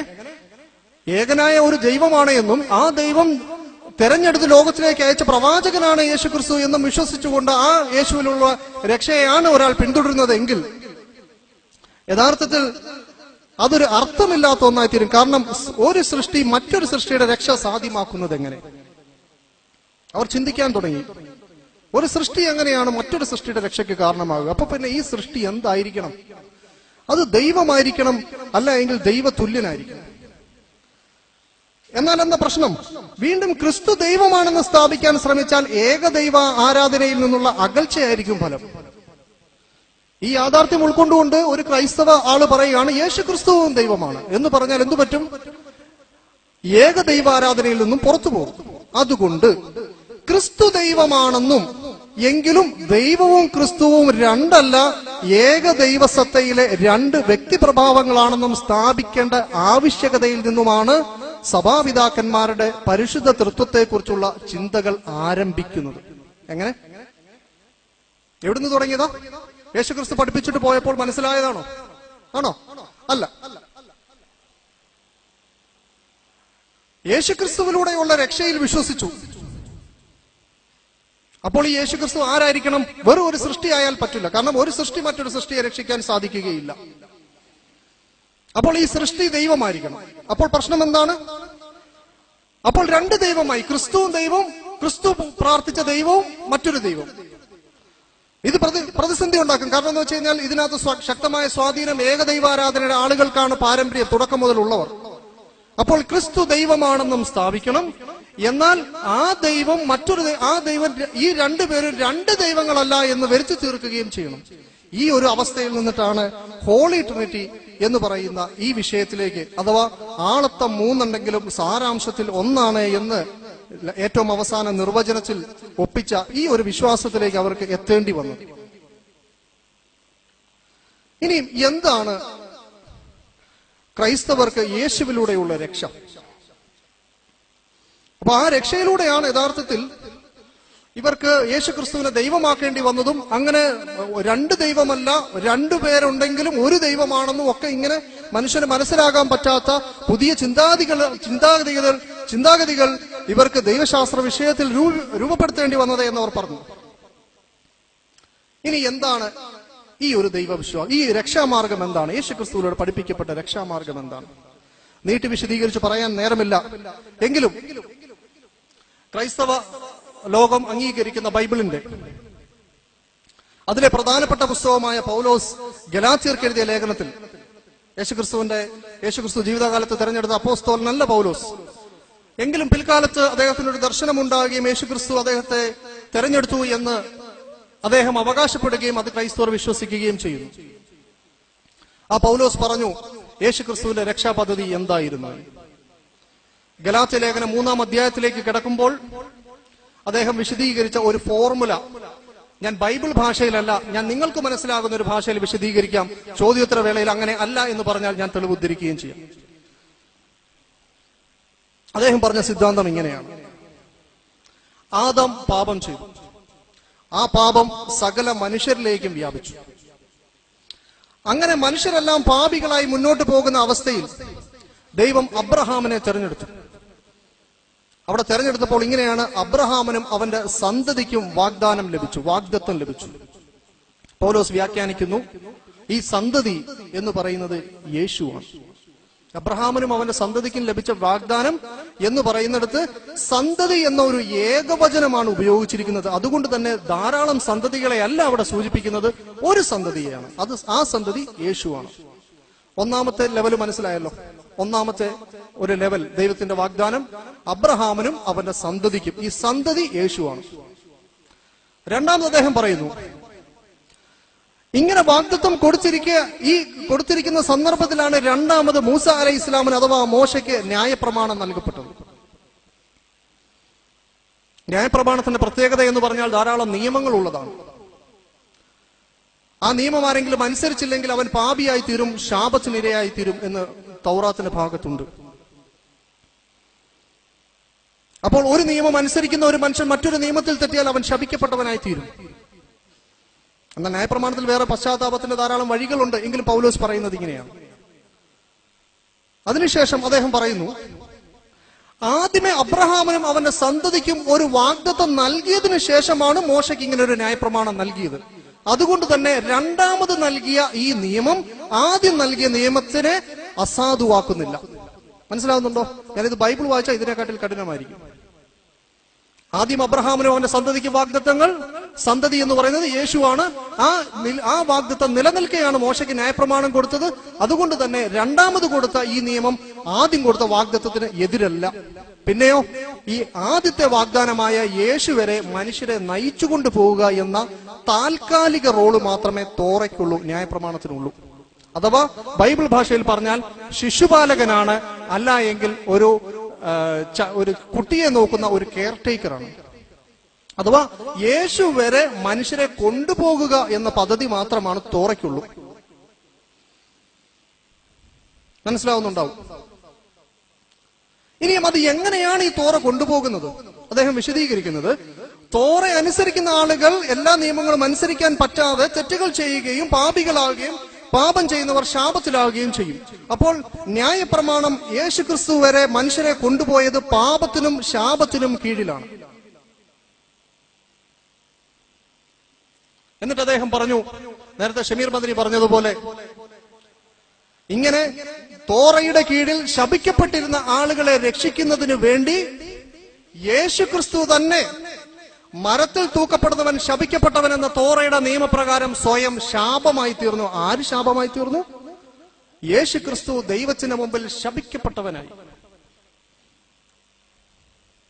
എന്തിനു വേണ്ടിയാ? കാരണം നമ്മളും ശപിക്കപ്പെട്ടിരിക്കുന്നു. അപ്പൊ ഈ ലെവലിലേക്ക് വരണമെങ്കിൽ യേശു എന്ത് പറ്റണം? ശാപമേക്കണം. അങ്ങനെ യേശുക്രിസ്തുവും മരത്തിൽ തൂക്കപ്പെടുന്നവൻ എന്നുള്ള നിയമപ്രകാരം യേശുവും ശപിക്കപ്പെട്ടവനായി തീർന്ന് ഈ ശപിക്കപ്പെട്ടിരുന്ന നമ്മുടെ പാപങ്ങളെല്ലാം കൂടെ ഏറ്റെടുത്ത് കുരിശിൽ മരിച്ചു. അതുകൊണ്ട് ഇനി ആരും തോറയുടെ നിയമം അനുസരിച്ച് ജീവിക്കണ്ട. കാരണം തോറ എന്ന് പറയുന്ന അഥവാ ന്യായപ്രമാണം, മോശയിക ന്യായപ്രമാണം എന്ന് പറയുന്നത് യേശുക്രിസ്തു വരെ നയിക്കുന്ന ഒരു താൽക്കാലിക കെയർ ടേക്കർ മാത്രമാണ്, അഥവാ ശിശുപാലകൻ മാത്രമാണ്. ഇതാണ് പൗലോസ് ശ്ലീഹ അദ്ദേഹത്തിന്റെ ഗലാത്യ ലേഖനത്തിലും അദ്ദേഹത്തിന്റെ റോമാ ലേഖനത്തിലും ഒക്കെ വിശദീകരിക്കുന്ന ഈ ഭാഗം. ഇത് അദ്ദേഹത്തിന്റെ മുഴുവൻ ലേഖനത്തിന്റെയും ഒരു അടിസ്ഥാനമാണ്. അതുകൊണ്ട് തന്നെ ഗലാത്യ ലേഖനത്തിനെയും റോമാ ലേഖനത്തിനെയും ക്രൈസ്തവ സുഹൃത്തുക്കൾ പറയുന്നത് അത് ഗോസ്പൽ എപ്പിസ്റ്റൽസ്, അഥവാ സുവിശേഷം അടങ്ങിയ ലേഖനങ്ങൾ. അഥവാ മത്തായി, മർക്കോസ്, ലൂക്കോസ്, യോഹന്നാനൊക്കെ വായിച്ചാൽ ഈ തത്വം, ഈ ആദമിന്റെ പാപം, അബ്രഹാമിന് സന്തതിക്കുള്ള വാഗ്ദത്തം, ന്യായപ്രമാണം ശവിക്കപ്പെട്ടവരാക്കുക, അങ്ങനെ ന്യായപ്രമാണം എന്ന് പറഞ്ഞാൽ യേശു വരെ കൊണ്ട് തീരുക, പിന്നെ അതുവഴി ന്യായപ്രമാണം ഒഴിവായി പോകുന്നു എന്ന് പറയുന്ന ഇത്രയും കോർത്തിണക്കിയ ഈ സിദ്ധാന്തങ്ങളൊന്നും ഈ 4 സുവിശേഷങ്ങളിൽ നിന്ന് കിട്ടില്ല. പക്ഷെ കിട്ടാൻ എളുപ്പമുള്ളത് ഈ പറയപ്പെട്ട റോമ ഗലാത്യ ലേഖനത്തിലാണ്. അതുകൊണ്ട് തന്നെ പണ്ഡിതന്മാർ പറയും സുവിശേഷത്തിന്റെ തൂണുകളാണ്, പില്ലേഴ്സാണ്, തൂണുകളാണ്, അതേപോലെ തന്നെ സുവിശേഷ ലേഖനങ്ങളാണ് എന്നൊക്കെ പറയുന്നത് ഈ പൗലോസ് എഴുതിയ റോമ ലേഖനം, ഗലാത്യ ലേഖനം എന്നതാണ്. ഇനി നമ്മൾ പരിശോധിക്കുന്നത് പൗലോസ് ശ്ലീഹ പറഞ്ഞ ഈ ഒരു സംഭവം, പൗലോസ് എന്ന് പറഞ്ഞ ഈ അപ്പോസ്തലൻ പറഞ്ഞ ഈ ഒരു സംഭവം യെരുശലേമിലുള്ള യേശുക്രിസ്തുവിന്റെ കാലഘട്ടത്തിൽ യേശുക്രിസ്തു പറഞ്ഞു, തന്റെ ശിഷ്യന്മാരോട് പറഞ്ഞു, നിങ്ങൾ യെരുശലേം കേന്ദ്രീകരിച്ച് പ്രവർത്തിക്കണമെന്ന് പറഞ്ഞ് അവിടെ നിന്ന് ദിനം പ്രതി വർദ്ധിച്ചുകൊണ്ടിരുന്ന ആ യെരുശലേം സഭ, അഥവാ യേശുക്രിസ്തുവിന്റെ യഥാർത്ഥ ശിഷ്യന്മാരുടെ ആ സഭ, അവർക്ക് പൗലോസ് പറഞ്ഞ സിദ്ധാന്ത പ്രകാരം യേശുക്രിസ്തുവിന്റെ മരണം വഴി, അഥവാ യേശുക്രിസ്തു ക്രൂശിക്കപ്പെട്ടു എന്ന് പറയപ്പെടുന്ന ആ സംഭവം വഴി തോറയിൽ നിന്നും അവർ ഒഴിവാണോ? അവർക്ക് തോറ ഇല്ലാതായോ?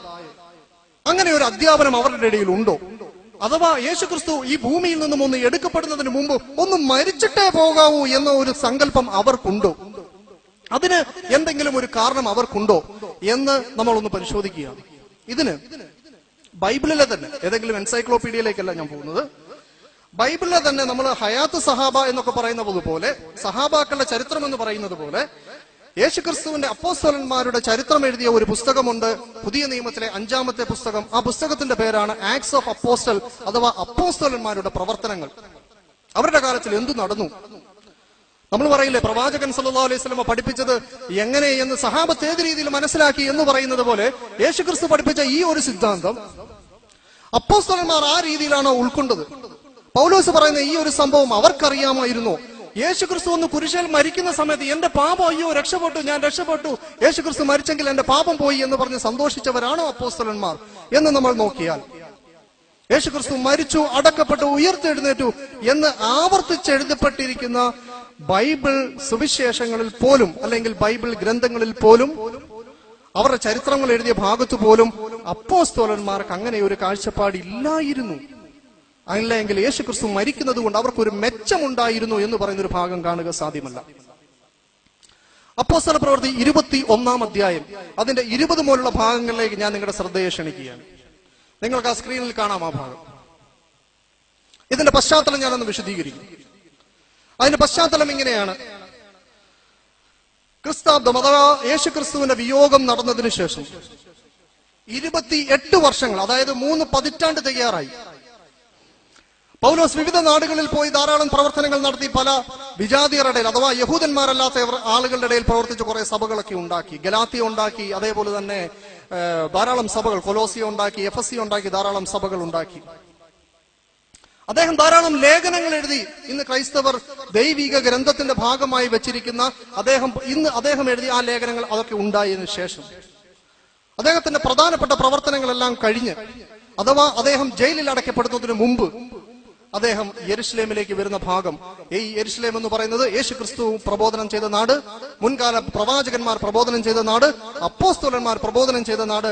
ആ നാട്ടിലേക്ക് ഈ അപ്പോസ്തലൻ വരികയാണ്. ക്രൈസ്തവ ലോകം അംഗീകരിക്കുന്ന ഈ അപ്പോസ്തലൻ വരുമ്പോൾ അവിടെ എന്താണ് നടക്കുന്നതെന്ന് നമുക്ക് കാണാം. അവിടെ കാണാം പൗലോസിനോട് അപ്പോസ്തല സഭ അഥവാ യേശുക്രിസ്തുവിന്റെ അനുയായികളുടെ സഭയിലെ നേതാക്കന്മാർ പറയുന്നു, സഹോദര, ഞാൻ പറഞ്ഞ തത്വം ഉള്ളിൽ, പൗലോസ് ശ്ലീഹ പഠിപ്പിച്ച ആ തത്വങ്ങൾ ഉള്ളിൽ വെച്ചുകൊണ്ട് വേണം ഈ ഭാഗങ്ങൾ കാണാൻ. ഇല്ല എങ്കിൽ നിങ്ങൾക്കൊന്നും മനസ്സിലാവുകയില്ല, ക്രൈസ്തവർക്ക് മനസ്സിലാകാത്തതുപോലെ.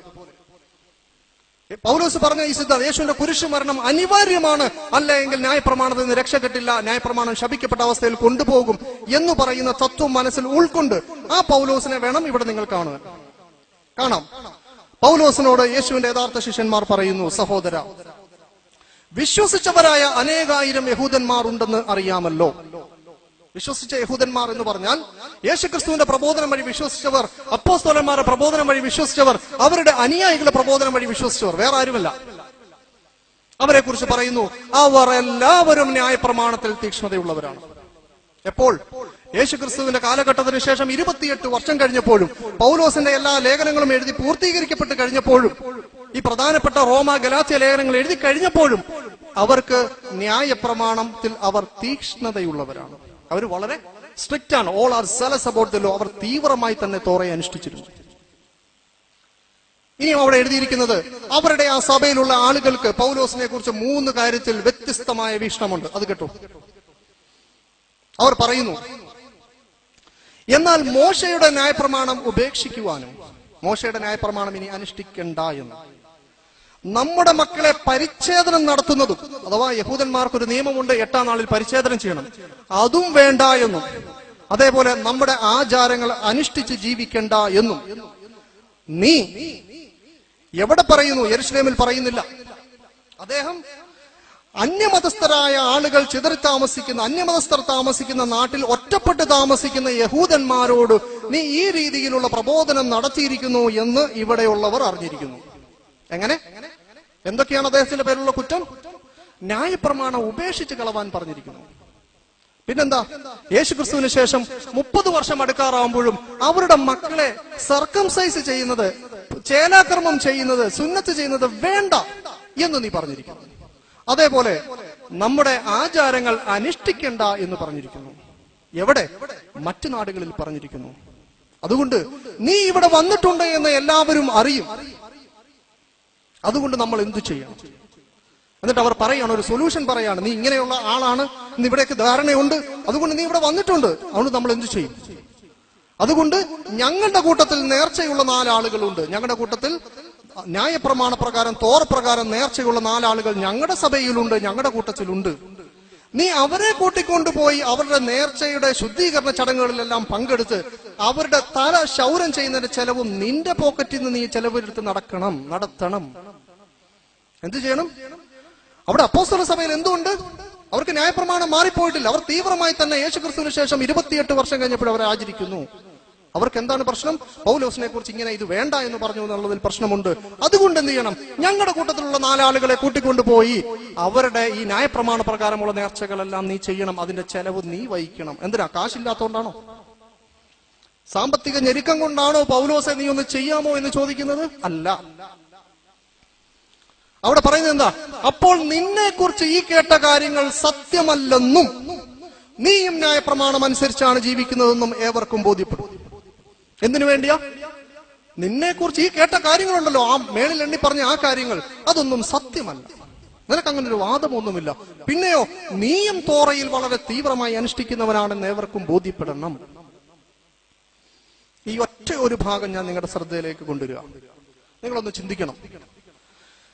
പൗലോസിനോട് പറയുന്നത് നിന്നെ കുറിച്ച് ഈ കേട്ട കാര്യം സത്യമല്ല എന്ന് ഏവർക്കും ബോധ്യപ്പെടണം. അപ്പോൾ എന്റെ ഒരു ചോദ്യം ഇതാണ്, അതൊരു തെറ്റിദ്ധാരണയായിരുന്നു. പൗലോസ് അങ്ങനെയൊന്നും പറയാതിരുന്നിട്ട് അവിടുത്തെ ജനങ്ങൾ പൗലോസിനെ കുറിച്ച് വെറുതെ പറഞ്ഞതാണോ? അല്ല. പൗലോസിന്റെ റോമാലേഖനത്തിലുണ്ട്, ഗലാത്യ ലേഖനത്തിലുണ്ട്, കോരിന്ത്യ ലേഖനത്തിലുണ്ട്, എഫെസി ലേഖനത്തിലുണ്ട്. അദ്ദേഹത്തിന്റെ എല്ലാ ലേഖനത്തിലും അദ്ദേഹം വളരെ വസ്തുനിഷ്ഠമായി തെളിവുകൾ ഉദ്ധരിച്ച് നല്ല ഈ കണക്കിലൊക്കെ ഡെറിവേഷൻ ചെയ്യുന്നത് പോലെ തന്നെ വിശദീകരിച്ചുകൊണ്ട് യേശുക്രിസ്തുവിന്റെ മരണത്തിലൂടെ കുരിശുമരണം ഈ ന്യായപ്രമാണം നീങ്ങിപ്പോയേ പറ്റൂ എന്ന് വിശദീകരിച്ച അദ്ദേഹം. അപ്പോൾ നിന്നെ കുറിച്ച് ഈ കേട്ട കാര്യം സത്യമല്ലെന്ന് എങ്ങനെ തെളിയിക്കാം? ഒന്നെങ്കിൽ എന്ത് പറയണം? ഞാനിതൊന്നും പറഞ്ഞിട്ടില്ല. ഇല്ലെങ്കിൽ എന്ത് പറയണം? ഞാനിതൊന്നും എഴുതിയിട്ടില്ല, എനിക്കിങ്ങനെ ഒരു വാദം ഇല്ല. അപ്പോൾ നിന്നെ കുറിച്ച് കേട്ട കാര്യങ്ങൾ സത്യമല്ലെന്നും നീയും ന്യായപ്രമാണം അനുസരിച്ചാണ് ജീവിക്കുന്നതെന്നും ബോധ്യപ്പെടണം. ഇനി ഈ വ്രതം ഏതാ? ഈ വ്രതം എന്ന് പറയുന്നത് നാസിർ വ്രതമാണ്. നമ്മുടെ ക്രൈസ്തവ ലോകത്തിലെ മുഴുവൻ ആളുകളും അവരുടെ ബൈബിൾ കമന്ററിയിലും അവരുടെ ബൈബിളിലെ ഫുട്നോട്ടുകളിലും എല്ലാം കാണാം. എന്റെ പുസ്തകത്തിൽ നിങ്ങൾക്ക് ഇവിടെ അവൈലബിൾ ആണ്. ക്രിസ്തുമാർഗം യാഥാർത്ഥ്യം എന്ത് എന്ന് പറഞ്ഞ പുസ്തകത്തിൽ അനുബന്ധത്തിൽ നാസിർ വ്രതം ഞാൻ കൊടുത്തിട്ടുണ്ട് 4-ാമതായി. അവിടെ ഇവരുടെ കമന്ററീസ് ഒക്കെ ധാരാളം കൊടുത്തിട്ടുണ്ട്. തോറയിൽ ഇങ്ങനെയുള്ള ഒരു നേർച്ച എന്ന് പറയുന്നത് സംഖ്യാപുസ്തകം അഥവാ ബൈബിളിൽ തുടങ്ങുന്നത് ഉൽപ്പത്തി, പുറപ്പാട്, ലേവ്യ, സംഖ്യ എന്ന് പറയുന്ന 4-ാമത്തെ പുസ്തകത്തിന്റെ 6-ാം അധ്യായത്തിൽ വിവരിച്ചിരിക്കുന്ന നാസീർ വ്രതമാണ് ഈ വ്രതം. എന്താണ് ഞാൻ ഇത് എടുത്തു പറയാനുള്ള കാര്യം? കാരണം ഈ വ്രതം അനുഷ്ഠിക്കണമെങ്കിൽ അവിടെ പാപയാഗമുണ്ട്, ഹോമയാഗമുണ്ട്, സമാധാനയാഗമുണ്ട്, പാനീയയാഗമുണ്ട്, ഭോജനയാഗമുണ്ട്, യാഗങ്ങളായ യാഗങ്ങൾ മുഴുവനുമുണ്ട്. അപ്പോൾ യേശുക്രിസ്തുവിലൂടെ ന്യായപ്രമാണം നീങ്ങിപ്പോയി, പെസഹ കുഞ്ഞാട് അറക്കപ്പെട്ടു, ഇനി യാഗങ്ങളുമില്ല, ബലികളുമില്ല, യേശുക്രിസ്തുവിന്റെ മരണത്തിൽ വിശ്വസിച്ച രക്ഷപ്പെടുമെന്ന് പറയുമ്പോൾ ഇവിടെ പൗലോസിന്റെ ചെലവിൽ കാശെടുത്ത് നടത്തുന്ന ഈ കർമ്മത്തിൽ എല്ലാവിധ യാഗങ്ങളും നിലനിൽക്കുന്നു എന്ന് യേശുക്രിസ്തുവിനും ശേഷം 28 വർഷങ്ങൾക്ക് ശേഷവും ആ കർമ്മങ്ങളെല്ലാം അതേപോലെ നിലനിൽക്കുന്നു. നിന്നെ കുറിച്ച് ഈ കേട്ട കാര്യം സത്യമല്ല എന്നുവെച്ചാൽ ഗലാത്യയിൽ പറഞ്ഞത് സത്യമല്ല, റോമയിൽ എഴുതിയിരിക്കുന്നത് സത്യമല്ല, എഫെസ്യയിൽ പറഞ്ഞത് സത്യമല്ല, ഈ ഫിലേമോൻ എഴുതിയ ഇതൊന്നും ഈ പറയപ്പെട്ട തത്വങ്ങളൊന്നും നിനക്കില്ല എന്ന് തെളിയിക്കണം. സ്വാഭാവികമായിട്ട് പൗലോസ് എന്തു പറയണം? ദൈവിക അരുളപ്പാട് കിട്ടി എഴുതിയ ഈ കാര്യങ്ങൾ ഞാൻ തിരുത്താൻ തയ്യാറല്ല, തിരുത്താൻ നിങ്ങൾ വേണമെങ്കിൽ തയ്യാറായി. പക്ഷെ പൗലോസ് അങ്ങനെ ഒരു പിടിവാശിയില്ല. പൗലോസ് തന്നെ പറയുന്നുണ്ട്, ഞാൻ ന്യായപ്രമാണം ഉള്ള സ്ഥലത്ത് ചെല്ലുമ്പോൾ ന്യായപ്രമാണം ഉള്ളവനെ പോലെ ജീവിക്കും, ഇല്ലാത്ത സ്ഥലത്ത് ചെല്ലുമ്പോൾ ഇല്ലാത്തവനെ പോലെയും ജീവിക്കും. എന്ത് ചെയ്യും? അദ്ദേഹത്തിന് അങ്ങനെ ഒരു പിടിവാശിയില്ല, കാർക്കശ്യം ഒന്നുമില്ല. അദ്ദേഹം ന്യായപ്രമാണം ഉള്ളവരുടെ നാട്ടിൽ ചെല്ലുമ്പോൾ ന്യായപ്രമാണം ഉള്ളവനെ പോലെയും ജീവിക്കും, ഇല്ലാത്തവരുടെ നാട്ടിൽ ചെല്ലുമ്പോൾ ഇല്ലാത്തവനെ പോലെയും ജീവിക്കും. നിസ്സാര വിഷയമാണോ? ഒരു സ്ഥലത്ത് വളരെ വ്യക്തമായി ഇങ്ങനെ പോയേ പറ്റൂ, യഥാർത്ഥത്തിൽ അബ്രഹാമിന് കൊടുത്ത വാഗ്ദത്തം അതാണെന്ന് തെളിയിച്ച് ലേഖനം എഴുതി ന്യായപ്രമാണം ഉപേക്ഷിച്ചേ പറ്റൂ എന്ന് പറഞ്ഞ് എഴുതുന്നയാൾ ന്യായപ്രമാണം തീവ്രമായി അനുഷ്ഠിക്കുന്ന നാട്ടിൽ ചെല്ലുമ്പോൾ ന്യായപ്രമാണം അദ്ദേഹവും അങ്ങ് അനുസരിച്ചേക്കും. അപ്പോൾ ഈ ലേഖനത്തിൽ എഴുതിയേക്കുന്ന കാര്യങ്ങളൊക്കെ ഇദ്ദേഹം ഉൾക്കൊള്ളുന്നുണ്ടോ? അങ്ങനെ അദ്ദേഹം അവിടെ നിന്നു. എന്നിട്ട് അദ്ദേഹം എന്ത് ചെയ്തു എന്ന് വെച്ചാൽ ഈ നേർച്ചക്കാരെ കൂട്ടിക്കൊണ്ടുപോയി അവരുടെ ശുദ്ധീകരണ ചടങ്ങുകളിലെല്ലാം പങ്കെടുത്ത് അദ്ദേഹവും എന്ത് ചെയ്തു? തല ക്ഷൗരമൊക്കെ ചെയ്ത് അദ്ദേഹം അങ്ങനെ അവിടെ നിൽക്കുന്ന സമയത്ത് ഇദ്ദേഹം ഈ വിധത്തിലുള്ള ആശയങ്ങൾ പ്രചരിപ്പിച്ച നാട്ടിൽ നിന്നും ചില ആളുകൾ ഇന്ന് നമുക്ക് ഹജ്ജിന് നമ്മൾ പോകുന്നത് പോലെ, ഉംറയ്ക്ക് നമ്മൾ പോകുന്നത് പോലെ തന്നെ അന്ന് 3 പെരുന്നാളുകളുമായി ബന്ധപ്പെട്ട് വിവിധ നാടുകളിലുള്ള വിവിധ രാജ്യക്കാരായിട്ടുള്ള യഹൂദന്മാർക്ക് ഈ ബൈത്തുൽ മുഖദ്ദിസിലേക്ക് വരേണ്ടതുണ്ട്, അഥവാ യെരുശലേം ദേവാലയത്തിലേക്ക് വരേണ്ടതുണ്ട്. ആ നാട്ടിലേക്ക് അവർ വന്നപ്പോൾ അവരുടെ നാട്ടിൽ ഈ വിധമുള്ള പുതിയ ആശയം പ്രചരിപ്പിക്കുന്ന പൗലോസ് അവിടെ മൊട്ടയടിച്ച് നിൽക്കുന്നു. അവർ പറഞ്ഞു, ഇസ്രായേൽ ജനമേ ഓടി വരുവീൻ, നമ്മുടെ വിശുദ്ധ ന്യായപ്രമാണത്തിനും നമ്മുടെ വിശുദ്ധ ദേവാലയത്തിനും നമ്മുടെ ഈ നിയമങ്ങൾക്കും ആചാരങ്ങൾക്കുമെല്ലാം വിരുദ്ധമായി എല്ലായിടത്തും പഠിപ്പിക്കുന്നവൻ ഇവനാണ്, ഇവനെ നമുക്ക് കൊന്നുകളയാം. അങ്ങനെ അവിടെ ഉണ്ടായിരുന്ന ആളുകളെല്ലാം കൂടെ കൂടി പൗലോസിനെ അടിക്കുകയും ഏറ്റവും അവസാനം അവിടെ ഉണ്ടായിരുന്ന ഭരണകർത്താക്കളായിട്ടുള്ള റോമാക്കാർ അദ്ദേഹത്തെ രക്ഷിച്ചുകൊണ്ടുപോയി എന്നും ബൈബിളിനകത്തെ പുസ്തകത്തിൽ പൗലോസിന്റെ തന്നെ അനുയായിയായ ലൂക്കോസ് എഴുതിയ പുസ്തകത്തിൽ ചരിത്രം വിശദീകരിക്കുന്ന സ്ഥലത്ത് എഴുതി വെക്കുന്നു. ഇവിടെ നമുക്ക് ചോദിക്കാനുള്ള ചോദ്യം, ഇവിടെ പൗലോസിന്റെ വാക്യങ്ങളെ പിൻവലിക്കാൻ അപ്പോസ്തല സഭ പറയുന്നതാരാ? അപ്പോസ്തല സഭയാണ്.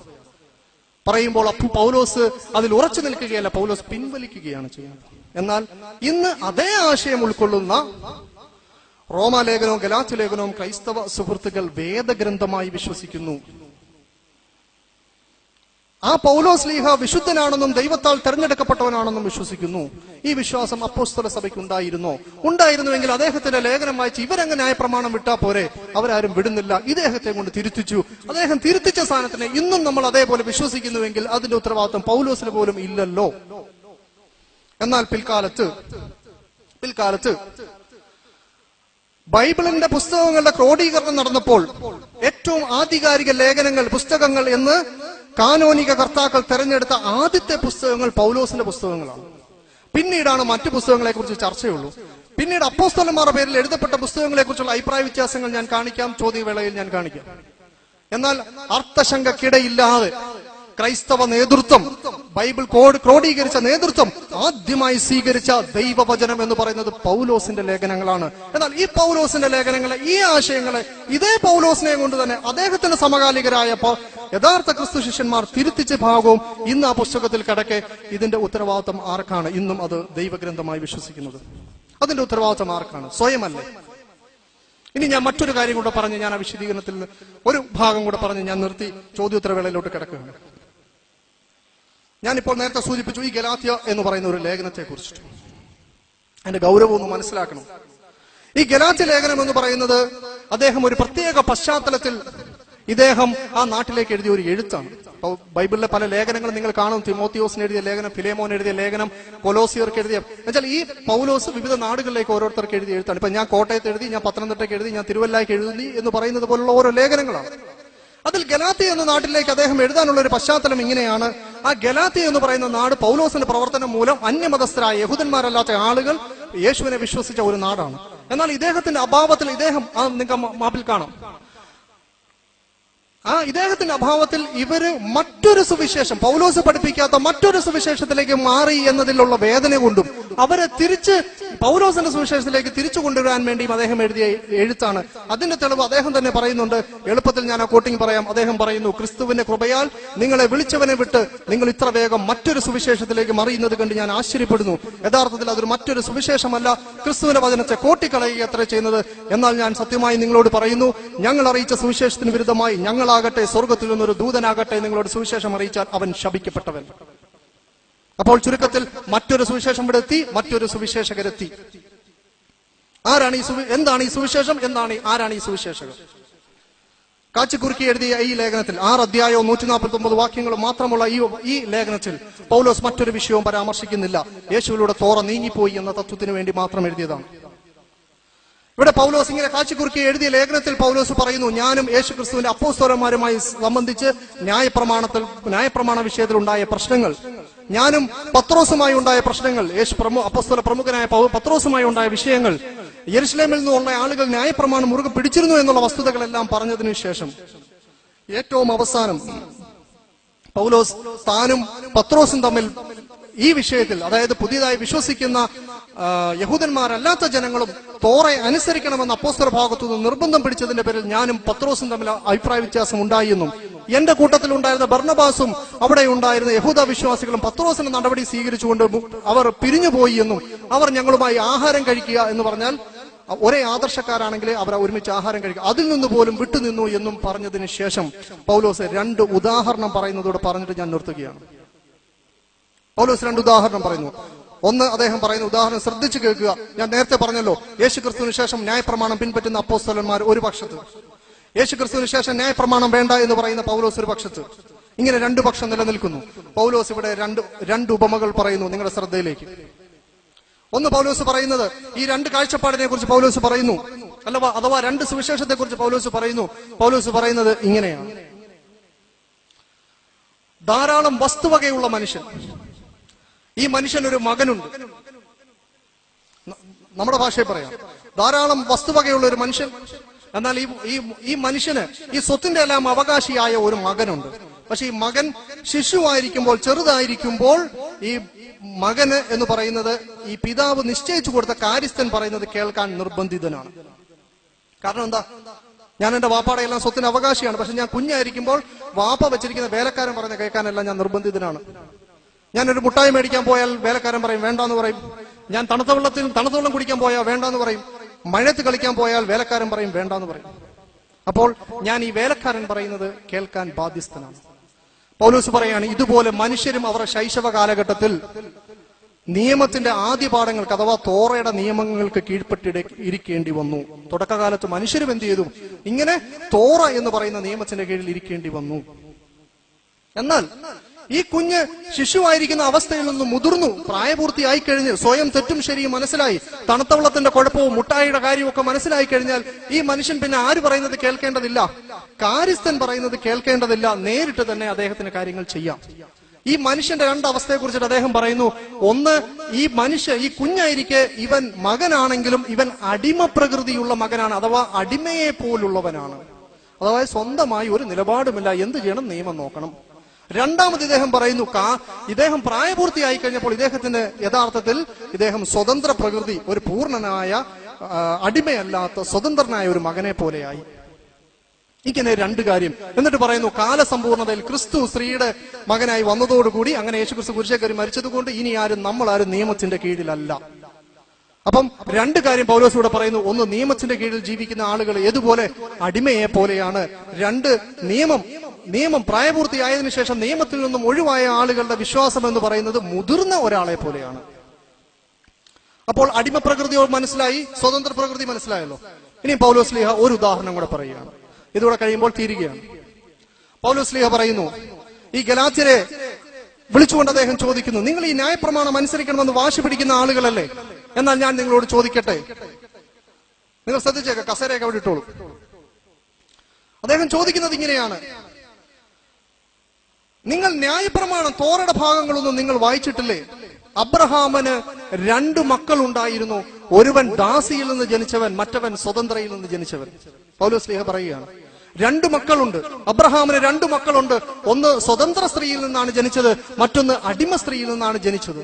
എന്നിട്ട് ഇദ്ദേഹം പറയുന്നു, ഞാനിത് അബ്രഹാമിന്റെയും ഭാര്യമാരെ കഥ പറയാൻ പറഞ്ഞതല്ല.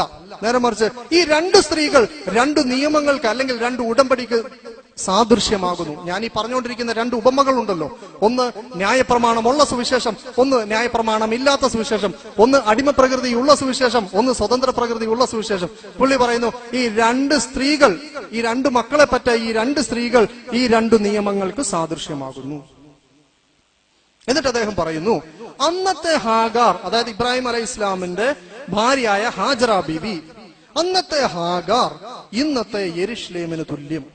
കാരണം യെരുശലേമിലാണ് അപ്പോസ്തല സഭ ന്യായപ്രമാണമൊക്കെ അനുസരിച്ചിരിക്കുന്നത്. അദ്ദേഹം പറയാണ്, അന്നത്തെ ഹാഗാർ സീനായ് മലയെ സൂചിപ്പിക്കുന്നു, അഥവാ തൂർ സീന പർവ്വതത്തിലാണ് മൂസ അലൈഹി ഇസ്ലാമിന് തോറ ലഭിച്ചത്. അന്നത്തെ ഹാഗാർ ഇന്നത്തെ യെരുശലേമിന് തുല്യം. അവൾ അവിടെ ഇരുന്നു കൊണ്ട് അടിമകളെയല്ലോ പ്രസവിക്കുന്നത്. അവിടെ ഇരിക്കുന്ന ആളുകൾ എങ്ങനെയുള്ളവരാണ്? അവർ സുവിശേഷം വിശ്വസിക്കുന്നവർ എങ്ങനെയുള്ളവരാണ്? അടിമ പ്രകൃതിയാണ്, നിയമത്തിന്റെ കീഴിൽ തന്നെ ഇരിക്കുന്ന ആളുകളാണ്. അതുകൊണ്ട് തന്നെ ഇന്നത്തെ ഹാഗാർ ഇന്നത്തെ യെരുശലേമിന് തുല്യമാണ്. അവൾ അവിടെ ഇരുന്നു കൊണ്ട് അടിമകളെയല്ലോ പ്രസവിക്കുന്നത്. എന്നിട്ട് അദ്ദേഹം പറയുന്നു, എന്നാൽ മീതെയുള്ള യെരുശലേമോ, എന്നാൽ ദൈവം പുതുതായിട്ട് തെരഞ്ഞെടുത്ത എന്റെ യെരുശലേം എങ്ങനെയാ? നമ്മുടെ അമ്മ സ്വതന്ത്രയാണ്, സാറാ ബീവിയെ പോലെയാണ്. എന്നിട്ട് അദ്ദേഹം പറയുന്നു, അന്ന് ചെറുപ്രായത്തിൽ ഇസ്മായിൽ അലൈഹി ഇസ്ലാം ഇസാഖ് അലൈഹി ഇസ്ലാമിനെ ഉപദ്രവിച്ചു എന്നൊരു കഥ ബൈബിളിലുണ്ട്. അതെടുത്തുകൊണ്ട് അദ്ദേഹം പറയുന്നു, അന്ന് ഇസ്മായിൽ ഇസ്ഹാക്കിനെ ഉപദ്രവിച്ചു. ഇന്നും അങ്ങനെ തന്നെ. ഇന്നും എന്താ പ്രശ്നം? ഗലാത്യയിൽ വന്ന് ആര് പ്രശ്നമുണ്ടാക്കുന്നു? അടിമ പ്രകൃതിയായ തോറയനുസരിച്ച് ജീവിക്കുന്ന ഈ സുവിശേഷ സംഘം എവിടെ വന്ന് പ്രശ്നമുണ്ടാക്കുന്നു?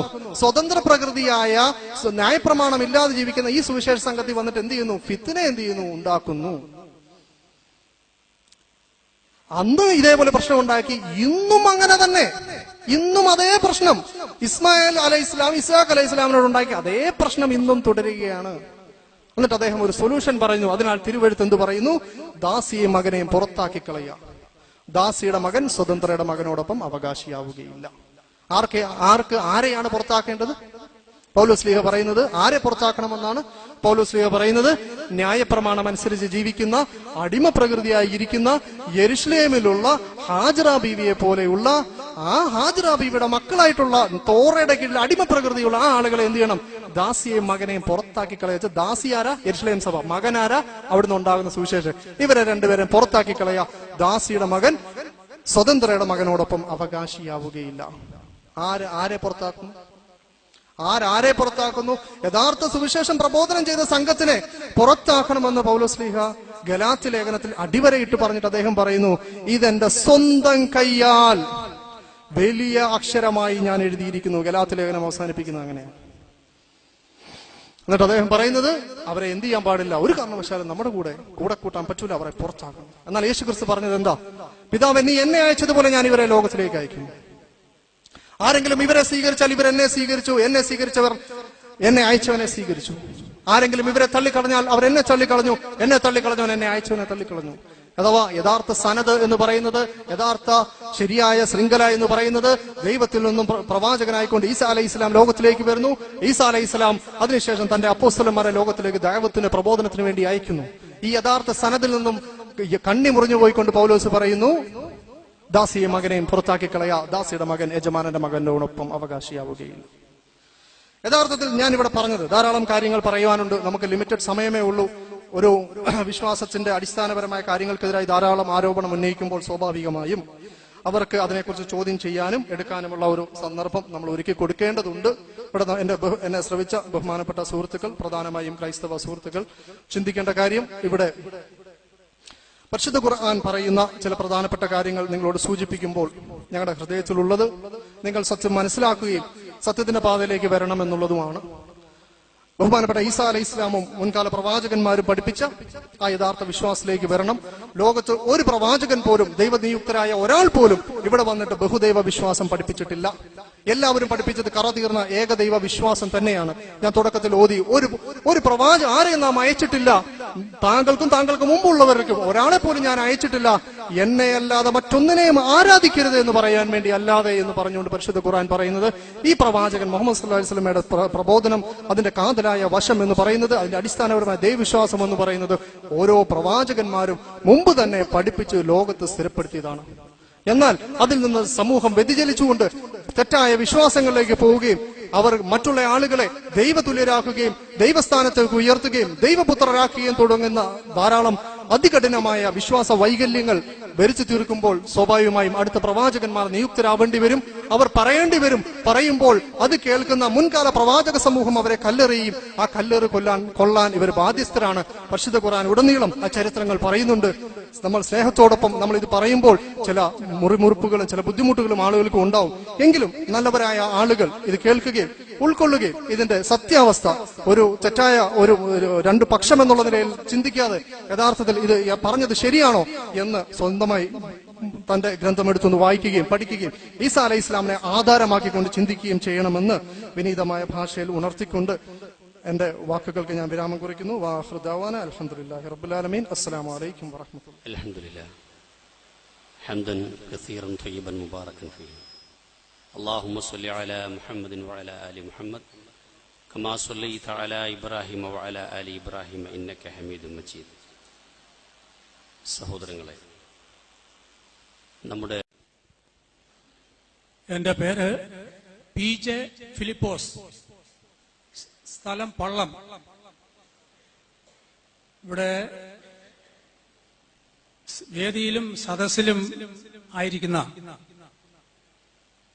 എല്ലാ മാന്യ ശ്രോതാക്കൾക്കും പരിശുദ്ധനായ യേശുക്രിസ്തുവിന്റെ നാമത്തിൽ സ്നേഹവന്ദനം പ്രാരംഭമായിട്ട് അറിയിക്കുകയാണ്. ഇവിടെ എനിക്ക് മുമ്പായിട്ട് സംസാരിച്ച സ്നേഹിതൻ പറഞ്ഞു, യേശുക്രിസ്തു ദൈവമാണെന്ന് ബൈബിളിലെങ്ങും പറഞ്ഞിട്ടില്ല എന്ന് പറഞ്ഞു. എത്ര വാക്യങ്ങൾ വേണം ഈ ബൈബിളിൽ നിന്ന്, വിശുദ്ധ ബൈബിളിൽ നിന്ന് യേശുക്രിസ്തു സാക്ഷാൽ ദൈവമാണ്, സത്യദൈവമാണ്, സകലത്തിനും ഇത് ദൈവമാണ്, മഹാദൈവമാണ് എന്നുള്ള അനേക വസ്തുതകൾ തെളിയിക്കാനായിട്ട് എനിക്ക് സാധിക്കും. പക്ഷേ ചോദ്യം ഞാൻ ചോദിക്കാം. പക്ഷേ എന്റെ മുൻപാകെ സമയമില്ലാത്തത് കൊണ്ട് ഒരു ചോദ്യം ഞാൻ ചോദിച്ചുകൊണ്ട് ഇരിക്കുവാനായിട്ട് ഞാൻ ആഗ്രഹിക്കുകയാണ്. ക്രിസ്തീയ, അതായത് വിശുദ്ധ ബൈബിൾ പഠിച്ചാൽ, ആത്മാർത്ഥമായിട്ട് പഠിച്ചാൽ, ബൈബിളിൽ അടങ്ങിയിരിക്കുന്ന ആശയം ദൈവം ഏകനാണ്, അപ്പോൾ തന്നെ ത്രിഏകനാണ് ദൈവം, അതായത് ത്രിയേക ദൈവം എന്നുള്ളതാണ്. അപ്പൊ ത്രിയേക ദൈവത്തെ കേവലം ഒരു സൃഷ്ടിക്ക്, വലിയവനായ ദൈവത്തെ ഈ ചെറിയ ബുദ്ധിയുള്ള മനുഷ്യന് അവന്റെ ബുദ്ധിയിൽ ഒതുക്കുവാനായിട്ട് ഒരിക്കലും സാധ്യമല്ല. അപ്പോൾ ആരെങ്കിലും ത്രിയേക ദൈവത്തെ പറ്റി, ദൈവം ത്രിയേകനല്ല എന്ന് സ്ഥാപിക്കുവാനായിട്ട് തുനിഞ്ഞാൽ അത് ഒരു മനുഷ്യനും സാധ്യമല്ല. അങ്ങനെ തുനിഞ്ഞിട്ട് ദൈവം ത്രിയേകനല്ല എന്ന് ആ വ്യക്തി തെളിയിക്കുകയാണെങ്കിൽ ആ വ്യക്തി ദൈവത്തോട് തുല്യനാണ്. ഞാൻ പറഞ്ഞതിന്റെ സാരം, നമ്മൾ വെറും സൃഷ്ടികളാണ്, ദൈവം വലിയവനാണ്. ഞാനൊരു ചോദ്യം ചോദിക്കുകയാണ്. വിശുദ്ധ ബൈബിളിൽ വിശുദ്ധ മത്തായി എഴുതിയ സുവിശേഷം അതിന്റെ 16-ാം അധ്യായം 14 മുതലുള്ള വാക്യങ്ങളിൽ യേശുക്രിസ്തു ഒരു ചോദ്യം തന്റെ ശിഷ്യന്മാരോട് ചോദിക്കുന്നുണ്ട്. ലോകത്തിൽ ഇതുവരെയും വന്നിട്ടുള്ള ഒരു ഗുരുവും ഒരു മഹാനായ വ്യക്തിയും ഇതുവരെയും ചോദിക്കാത്തൊരു ചോദ്യമാണ് കർത്താവായ യേശുക്രിസ്തു തന്റെ ശിഷ്യന്മാരോട് ചോദിച്ചത്. അതെന്താന്ന് പറയാം. മനുഷ്യപുത്രനെ ജനങ്ങൾ എന്തു പറയുന്നു? അല്ലെങ്കിൽ യേശുക്രിസ്തു ഞാൻ ആരാണെന്നാണ് ലോകം പറയുന്നത് എന്നാണ് ശിഷ്യന്മാരോട് ചോദിച്ചത്. ഉടനെ ശിഷ്യന്മാർ പറഞ്ഞു, നീ ഒരു പ്രവാചകനാണ്. യെരമ്യാ പ്രവാചകൻ മരിച്ചിട്ട് ഉയർത്തെഴുന്നേറ്റ് വന്നതാണ്. യോഹന്നാൻ സ്നാപകൻ മരിച്ചിട്ട് ഉയർത്തെഴുന്നേറ്റ് വന്നതാണ്. ഏലിയാ പ്രവാചകൻ മരിച്ചിട്ട് ഉയർത്തെഴുന്നേറ്റ് വന്നതാണ്. ചുരുക്കി പറഞ്ഞാൽ ലോകത്തിന്റെ അന്നുള്ള ലോകത്തിന്റെ കാഴ്ചപ്പാട് യേശുക്രിസ്തു കേവലം ഒരു പ്രവാചകൻ മാത്രമാണെന്നായിരുന്നു. എന്നാൽ യേശുക്രിസ്തു ഉടനെ തന്റെ ശിഷ്യന്മാരോട് ചോദിച്ചു, നിങ്ങൾ എന്നെ പറ്റി എന്തു പറയുന്നു? നിങ്ങൾ എന്റെ കൂടെ നടക്കുന്നുണ്ട്, എന്റെ കൂടെ ഭക്ഷണം കഴിക്കുന്നുണ്ട്, ഞാൻ ചെയ്യുന്ന അത്ഭുതങ്ങളും അടയാളങ്ങളും എന്റെ പ്രസംഗങ്ങളും എല്ലാം നിങ്ങൾ കേൾക്കുന്നുണ്ട്. നിങ്ങളുടെ അഭിപ്രായം എന്താണ്? ഉടനെ പത്രോസ് എന്ന ശിഷ്യൻ എഴുന്നേറ്റ് എന്ന് പറഞ്ഞു, നീ ജീവനുള്ള ദൈവത്തിന്റെ പുത്രനായ ക്രിസ്തു ആകുന്നു. യേശുക്രിസ്തു അവിടെ നിഷേധിച്ചില്ല. യേശുക്രിസ്തു പത്രോസിനോട് പറഞ്ഞത്, പത്രോസേ, നീ ഭാഗ്യവാൻ. ജഡരക്തങ്ങളല്ല, പിതാവായ എന്റെ ദൈവമത്രേ ഞാൻ ദൈവപുത്രനായ ക്രിസ്തു ആകുന്നു എന്ന് നിനക്ക് വെളിപ്പെടുത്തി തന്നത്. പ്രിയമുള്ളവരെ, ഒരു കാര്യം മനസ്സിലാക്കണം. ഈ ചോദ്യത്തിന്റെ ഉത്തരം പറയണം. അതുപോലെ തന്നെ ഒരു കാര്യം മനസ്സിലാക്കേണ്ടതായിട്ടുള്ളത്, ചോദ്യമായിട്ട് തന്നെ ചോദിക്കാം.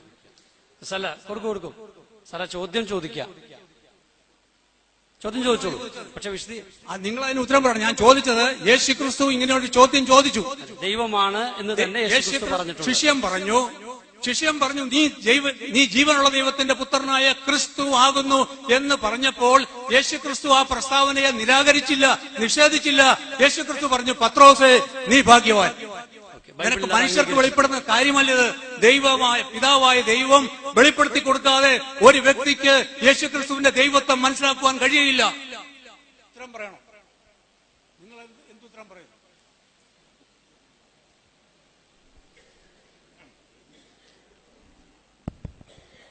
ബഹുമാനപ്പെട്ട ജ്യേഷ്ഠ സുഹൃത്ത് ഫിലിപ്പോസ് സാറ് ധാരാളം വിഷയങ്ങൾ സംസാരിച്ചു. ത്രിയേകത്വവുമായി ബന്ധപ്പെട്ട വിഷയം സംസാരിച്ചു. എറണാകുളത്തും അതേപോലെ നിലമ്പൂരും നടന്ന പരിപാടിയിൽ സാർ അംഗീകരിക്കുന്ന പുസ്തകങ്ങളായിരിക്കും നമ്മുടെ സുശീലൻ സാറിന്റെ സിസ്റ്റമാറ്റിക് തിയോളജി, അതേപോലെ ജോൺസൺ സി ഫിലിപ്പിന്റെ ക്രിസ്ത്യൻ അപ്പോളജറ്റിക്സും, അതേപോലെ തന്നെ നമ്മുടെ എം വി ചാക്കോ സാറിന്റെ ദൈവശാസ്ത്രം. ഇതിനകത്തൊക്കെ നിന്നുകൊണ്ട് ഏതർത്ഥത്തിലാണ് ക്രൈസ്തവ ലോകം, ഞാൻ പുതിയ ഒരു ദൈവസങ്കല്പം പറഞ്ഞ് അത് ഞാൻ തന്നെ പൊളിച്ച് ഞാൻ വിശദീകരിച്ച് അതൊരു ഒരു ബഹുദൈവ വിശ്വാസത്തിലേക്ക് എത്തിച്ചതല്ല. ക്രൈസ്തവ ലോകം പറയുന്ന ദൈവവിശ്വാസം എന്ന് പറയുന്നത് 3 പൂർണ്ണ നിത്യതയുള്ള സഹ അസ്തിത്വമുള്ള വ്യത്യസ്തരായ, പിതാവെന്ന് വെച്ചാൽ പുത്രനല്ല, പുത്രൻ എന്ന് വെച്ചാൽ പിതാവല്ല, അങ്ങനെ മൂന്നും വ്യത്യസ്തരായ എന്നെന്ന് നിലനിൽക്കുന്ന 3 ദൈവിക വ്യക്തികൾ. ഈ 3 വ്യക്തികൾ ഒന്നാകണമല്ലോ. 3 ഏകമാകണമെങ്കിൽ 3 എന്ന് പറഞ്ഞത് ഇതാണ്, 3 ക്ലിയർ. അതിനകത്ത് സംശയം വേണ്ട, അതിനകത്ത് നമുക്കും ആർക്കും സംശയമില്ല. പ്രശ്നമാകുന്നത് എപ്പോഴാ? 3 in 1 എന്ന് പറയുന്നത് 3 ഒന്നാകുന്നതാണ് പ്രശ്നം, 1 ആകുന്നതാണ് പ്രശ്നം, അല്ലെ? ഈ 1 ആകുന്നത് ക്രൈസ്തവ സുഹൃത്തുക്കൾ വിശദീകരിച്ചിട്ടുണ്ട്. ക്രൈസ്തവ സുഹൃത്തുക്കളല്ല, പണ്ഡിതന്മാർ വിശദീകരിച്ചിട്ടുണ്ട്. അതിന്റെ ആ ചരിത്രം മൂലം നിക്കിയ വിശ്വാസ പ്രമാണം, കോൺസ്റ്റന്റിനോപ്പിൾ ചരിത്രം, അതിനുശേഷം ഇങ്ങോട്ട് വരുന്നിടത്തെല്ലാം അവർ വിശദീകരിച്ചു. അതിന്റെ ഭാഷ സാർ ഇച്ചിരി പഠിച്ച ആളെന്നുള്ള നിലയിൽ ഞാൻ ആ ഭാഷകളോട് പറയാൻ ആഗ്രഹിക്കുകയാണ്. അവർ പറഞ്ഞു അവരുടെ ഊസിയ ഒന്നാണ്, എന്ന് വെച്ചാൽ അവരുടെ എല്ലാം സത്ത, ഗുണം അഥവാ ദൈവ സ്വഭാവം ഒന്നാണ്.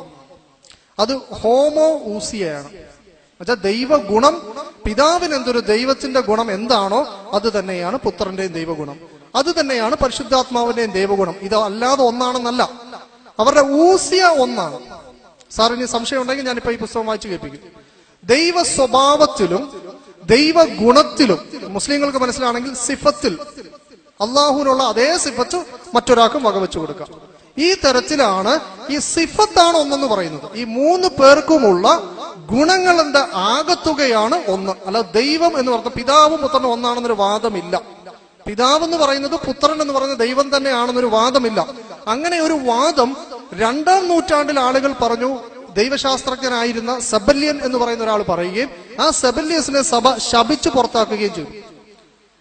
അതിനെ അവര് ധാരാളമായി കൊണ്ട് അന്ന് തന്നെ അത് പുറത്താക്കി. പിന്നെ അതില്ല. പിന്നെ ട്രിനിറ്റി എന്ന് പറയുന്നത് ഈ ഹോമോ ഊസിയയുടെ അടിസ്ഥാനത്തിലും 2ാമതൊരു പദപ്രയോഗം അവർ നടത്തി. പെരിക്കോറസിസ് എന്നാണ് അതിന് പറയുക. എന്ന് വെച്ചാൽ ഈ 3 പേരും തമ്മിൽ നല്ല ഐക്യത്തിലും സ്നേഹത്തിലും ആയിക്കൊണ്ട് ഒന്നാകുക. അതിനവർ ഉദാഹരണം പറഞ്ഞത് അപ്പോസ്തല കാലഘട്ടത്തിൽ സഭാവിശ്വാസികളെല്ലാം ഒറ്റക്കെട്ടായി ഏക മനസ്സോടെ പ്രവർത്തിച്ചു അങ്ങനെ മനുഷ്യർക്കത് സാധ്യമാകുമെങ്കിൽ എന്നെന്നും നിലനിൽക്കുന്ന പിതാവിനും പുത്രനും പരിശുദ്ധാത്മാവിന്റെയും ഇടയിൽ ഒരു സ്നേഹബന്ധം ഇൻഡ്വെല്ലിംഗ് ആയിക്കൊണ്ടുള്ള, പരസ്പരം ഇഴുകിച്ചേർന്ന, അല്ല എങ്കിൽ ഉള്ളിലേക്ക് പ്രവേശിക്കുന്ന തരത്തിൽ ഒരു സ്നേഹം ഉണ്ടാവുകയില്ലേ? അങ്ങനെ ഒരു പെരിക്കോറസിസ് ഉണ്ടെങ്കിൽ ആ പെരിക്കോറസിസ് അഥവാ ഇവരുടെ ഈ അഗാധമായ സ്നേഹം ഈ മനുഷ്യന്മാരെ തമ്മിൽ ഒറ്റ ആളാക്കുമെങ്കിൽ ദൈവങ്ങളെയും ഒന്നാക്കാതിരിക്കുമോ?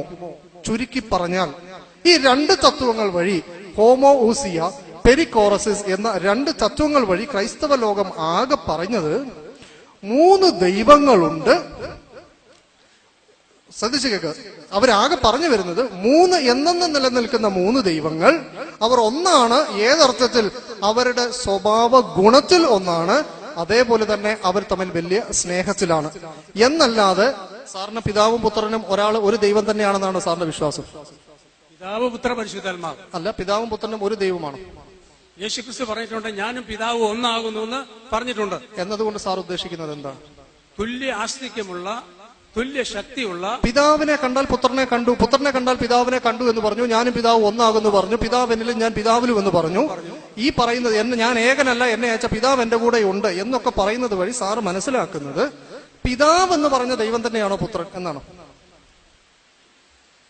അത് ഞാൻ പറയിപ്പിക്കുന്നില്ല, ഞാൻ പറയാം. അത് നമുക്ക് അങ്ങനെ പ്രത്യേകിച്ച് പിതാവിന്റെ ഒരു ദൗത്യമുണ്ട്, പുത്രന് ഒരു ദൗത്യമുണ്ട്. ദൗത്യം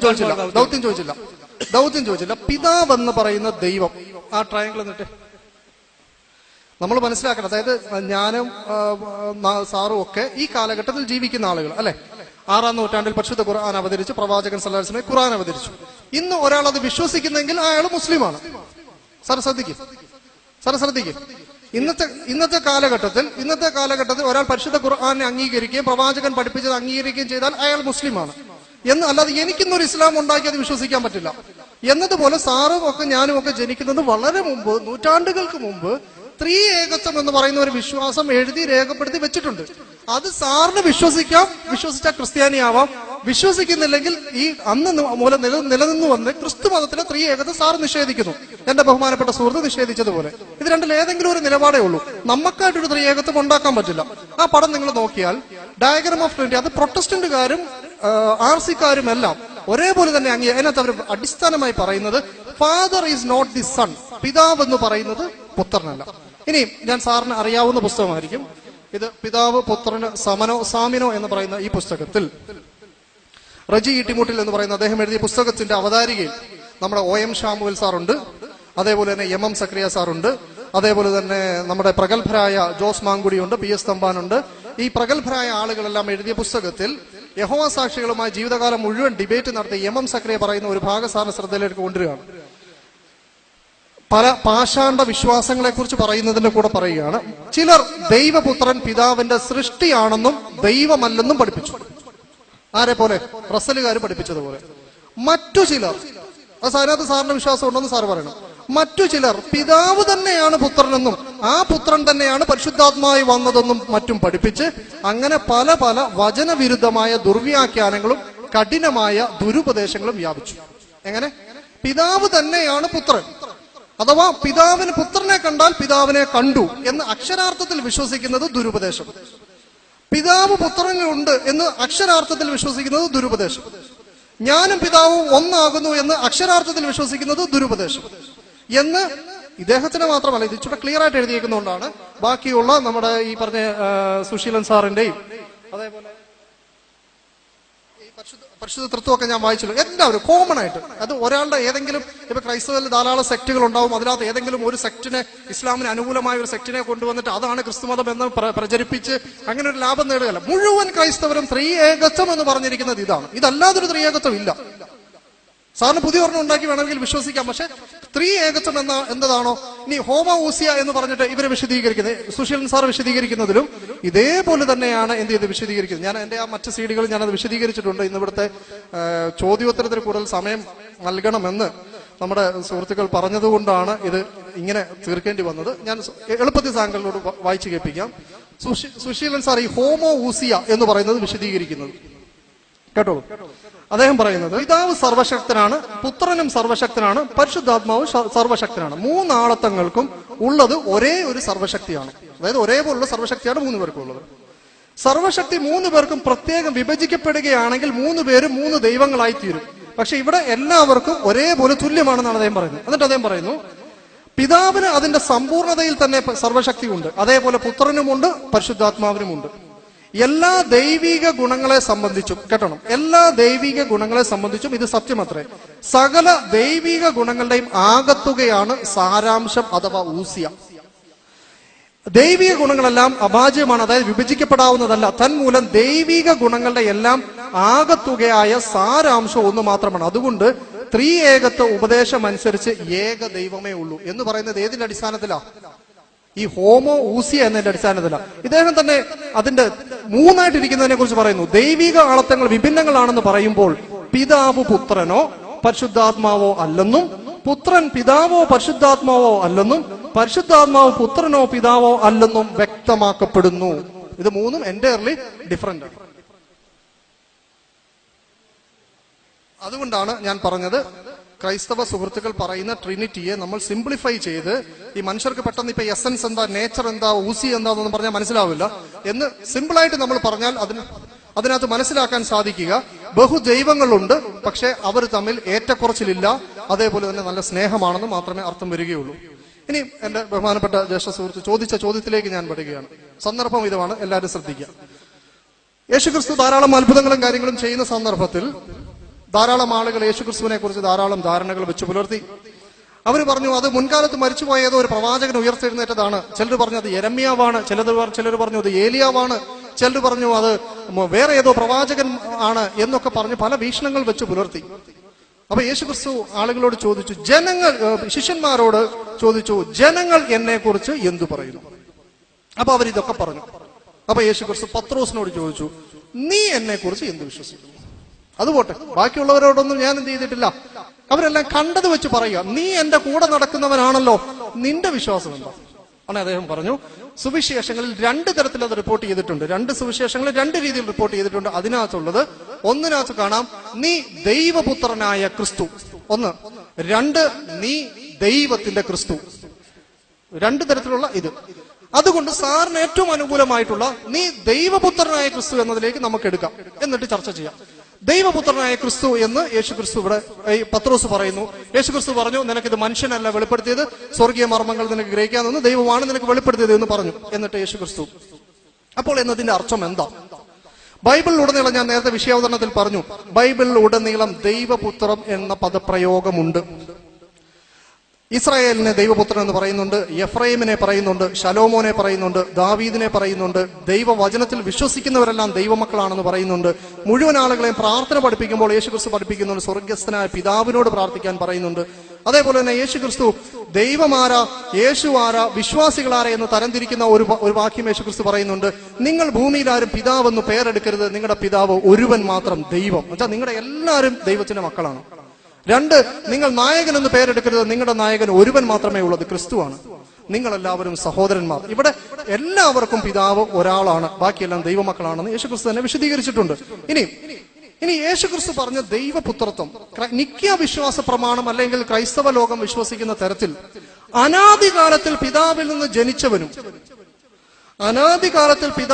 ജനിച്ചവനും എന്നാൽ സൃഷ്ടി അല്ലാത്തവനുമാണ് എന്നുള്ള നിലയിലാണോ ദൈവപുത്രത്വം സാർ വിശ്വസിക്കുന്നത്? ജനിച്ചവനല്ല. ഞാൻ പറഞ്ഞത് അനാദികാലത്തിൽ പിതാവിൽ നിന്ന് ജനിച്ചവനും എന്നാൽ സൃഷ്ടിക്കപ്പെടാത്തവനും എന്നുള്ളതാണോ സാറിന്റെ വിശ്വാസം? സാറ് ജനിക്കപ്പെട്ടവനല്ല എന്ന് പറഞ്ഞു. ത്രിയേകത്വത്തിൽ യേശുക്രിസ്തു അനാദിയായും ശാശ്വതമായും ദൈവമാണെന്നാണ് ബൈബിൾ പഠിപ്പിക്കുന്നത്. മനുഷ്യനായി ജനിച്ചു എന്നുള്ളത് സത്യമാണ്. ഞാൻ അതിനെക്കുറിച്ച് ചോദിച്ചില്ല. ഭൂമിയിലെ ജനനം നമ്മുടെ വിഷയമേ അല്ല. മറിയം ബീവി മറിയം ബീവി പ്രസവിക്കുന്നതിന് മുമ്പ് ദൈവപുത്രത്വമുണ്ടോ? ഉണ്ട്. അതെവിടാ? എപ്പോഴാ ജനിച്ചിട്ടില്ല. മറിയം ബീവി പ്രസവിച്ചില്ല, മറിയം ബീവിയെ ജനിച്ചില്ല, ആകാശ ഭൂമി പോലും ഇല്ല. അന്ന് ദൈവപുത്രത്വമുണ്ടോ? പിതാവെന്ന് പറയുന്നുണ്ട്. യേശുക്രിസ്തു പിതാവെന്ന് പറയുന്നുണ്ടല്ലോ. ഞാനത് പറയാം. ഞാൻ പിതാവും പുത്രനും ഒക്കെ വിശദീകരിക്കാം. ഞാൻ ബൈബിളിൽ 2 തരത്തിലുള്ള പുത്രത്വത്തിലോട്ട് ഞാൻ കിടക്കുകയാണ്. 2 തരത്തിലുള്ള പുത്രത്വം ബൈബിളിൽ പറയുന്നുണ്ട്. ഇത് രണ്ടുമല്ലാത്ത മൂന്നാമതൊരു പുത്രത്വം ലോകത്ത് നിലനിൽക്കുന്നുണ്ട്. അതിലോട്ട് ഞാൻ കിടക്കാം. തന്നെ യേശുക്രിസ്തു തന്നെ മനുഷ്യപുത്രൻ എന്ന് അവകാശപ്പെട്ടു. എന്നാൽ അതുപോലെ അവകാശപ്പെട്ടവരാരുമില്ല. ഞാൻ മനുഷ്യപുത്രനെ എന്ന് പറഞ്ഞത് ധാരാളം ആളുകളുണ്ട്. അത് നിൽക്കട്ടെ. ഞാൻ ചോദിച്ചത് യേശുക്രിസ്തുവിന്റെ ദൈവപുത്രത്വം എപ്പോൾ ആരംഭിക്കുന്നു? യേശു എന്ന് പറയാം, അല്ലെങ്കിൽ ദൈവപുത്രൻ എന്ന് ജനിച്ചതാണോ ദൈവപുത്രൻ? കാരണം നമ്മൾ ദൈവത്തെ കുറിച്ച് പറയുന്ന ദൈവപുത്രൻ ജനിച്ചതല്ല. ഈ ഭൂമിയിൽ മനുഷ്യനായി ജനിച്ചു എന്നുള്ളത് യാഥാർത്ഥ്യമാണ്. അതല്ല പറയുന്നത്. അനാദിയായും ശാശ്വതമായും ദൈവമായിരുന്നവൻ തന്നെയാണ് സാറ് പറയുന്നത്. പിതാവായ ആ ദൈവം തന്നെ ഭൂമിയിൽ അവതരിച്ചാലല്ലേ അത് നടക്കുള്ളൂ? പിന്നെ അതാണ് പിതാവ് പുത്ര പരിശുദ്ധാത്മാവ് എന്നുള്ള ആ കൺസെപ്റ്റിൽ നിന്നുകൊണ്ടാണ് പിതാവ് പുത്രനെ അയക്കുന്നത്. മനുഷ്യനെ ചോദിച്ചത് ആ പുത്രൻ എവിടാ? പാപികളെ രക്ഷിക്കാനായിട്ട് പുത്രൻ വരും. സാറേ, പാപിയൊക്കെ അവിടെ നിൽക്കട്ടെ. ഞാൻ ചോദിച്ച വിഷയം പിതാവിനൊരു പുത്രൻ ഉണ്ടായതെന്നാണ് ഞാൻ ചോദിച്ചത്. നമ്മളിപ്പോ മാർപ്പാപ്പയ്ക്ക് കുട്ടി ഉണ്ടായി, മദർ തെരേസയ്ക്ക് പിള്ളേരുണ്ടായിരുന്നു എന്ന് പറഞ്ഞാൽ നമുക്ക് വലിയ ഗുരുതരമായ പ്രശ്നമാണെന്നറിയാം. അതിനെക്കാട്ടി ഗൗരവമായ ഒരു വിഷയമാണ് ദൈവത്തിന് കുട്ടി ഉണ്ടായോ ഇല്ലയോ എന്ന് പറയുന്നത്. അതുകൊണ്ടാണ് ഞാൻ ചോദിച്ചത്, ദൈവത്തിന് എന്നാണ് ഒരു പുത്രൻ ഉണ്ടായത്?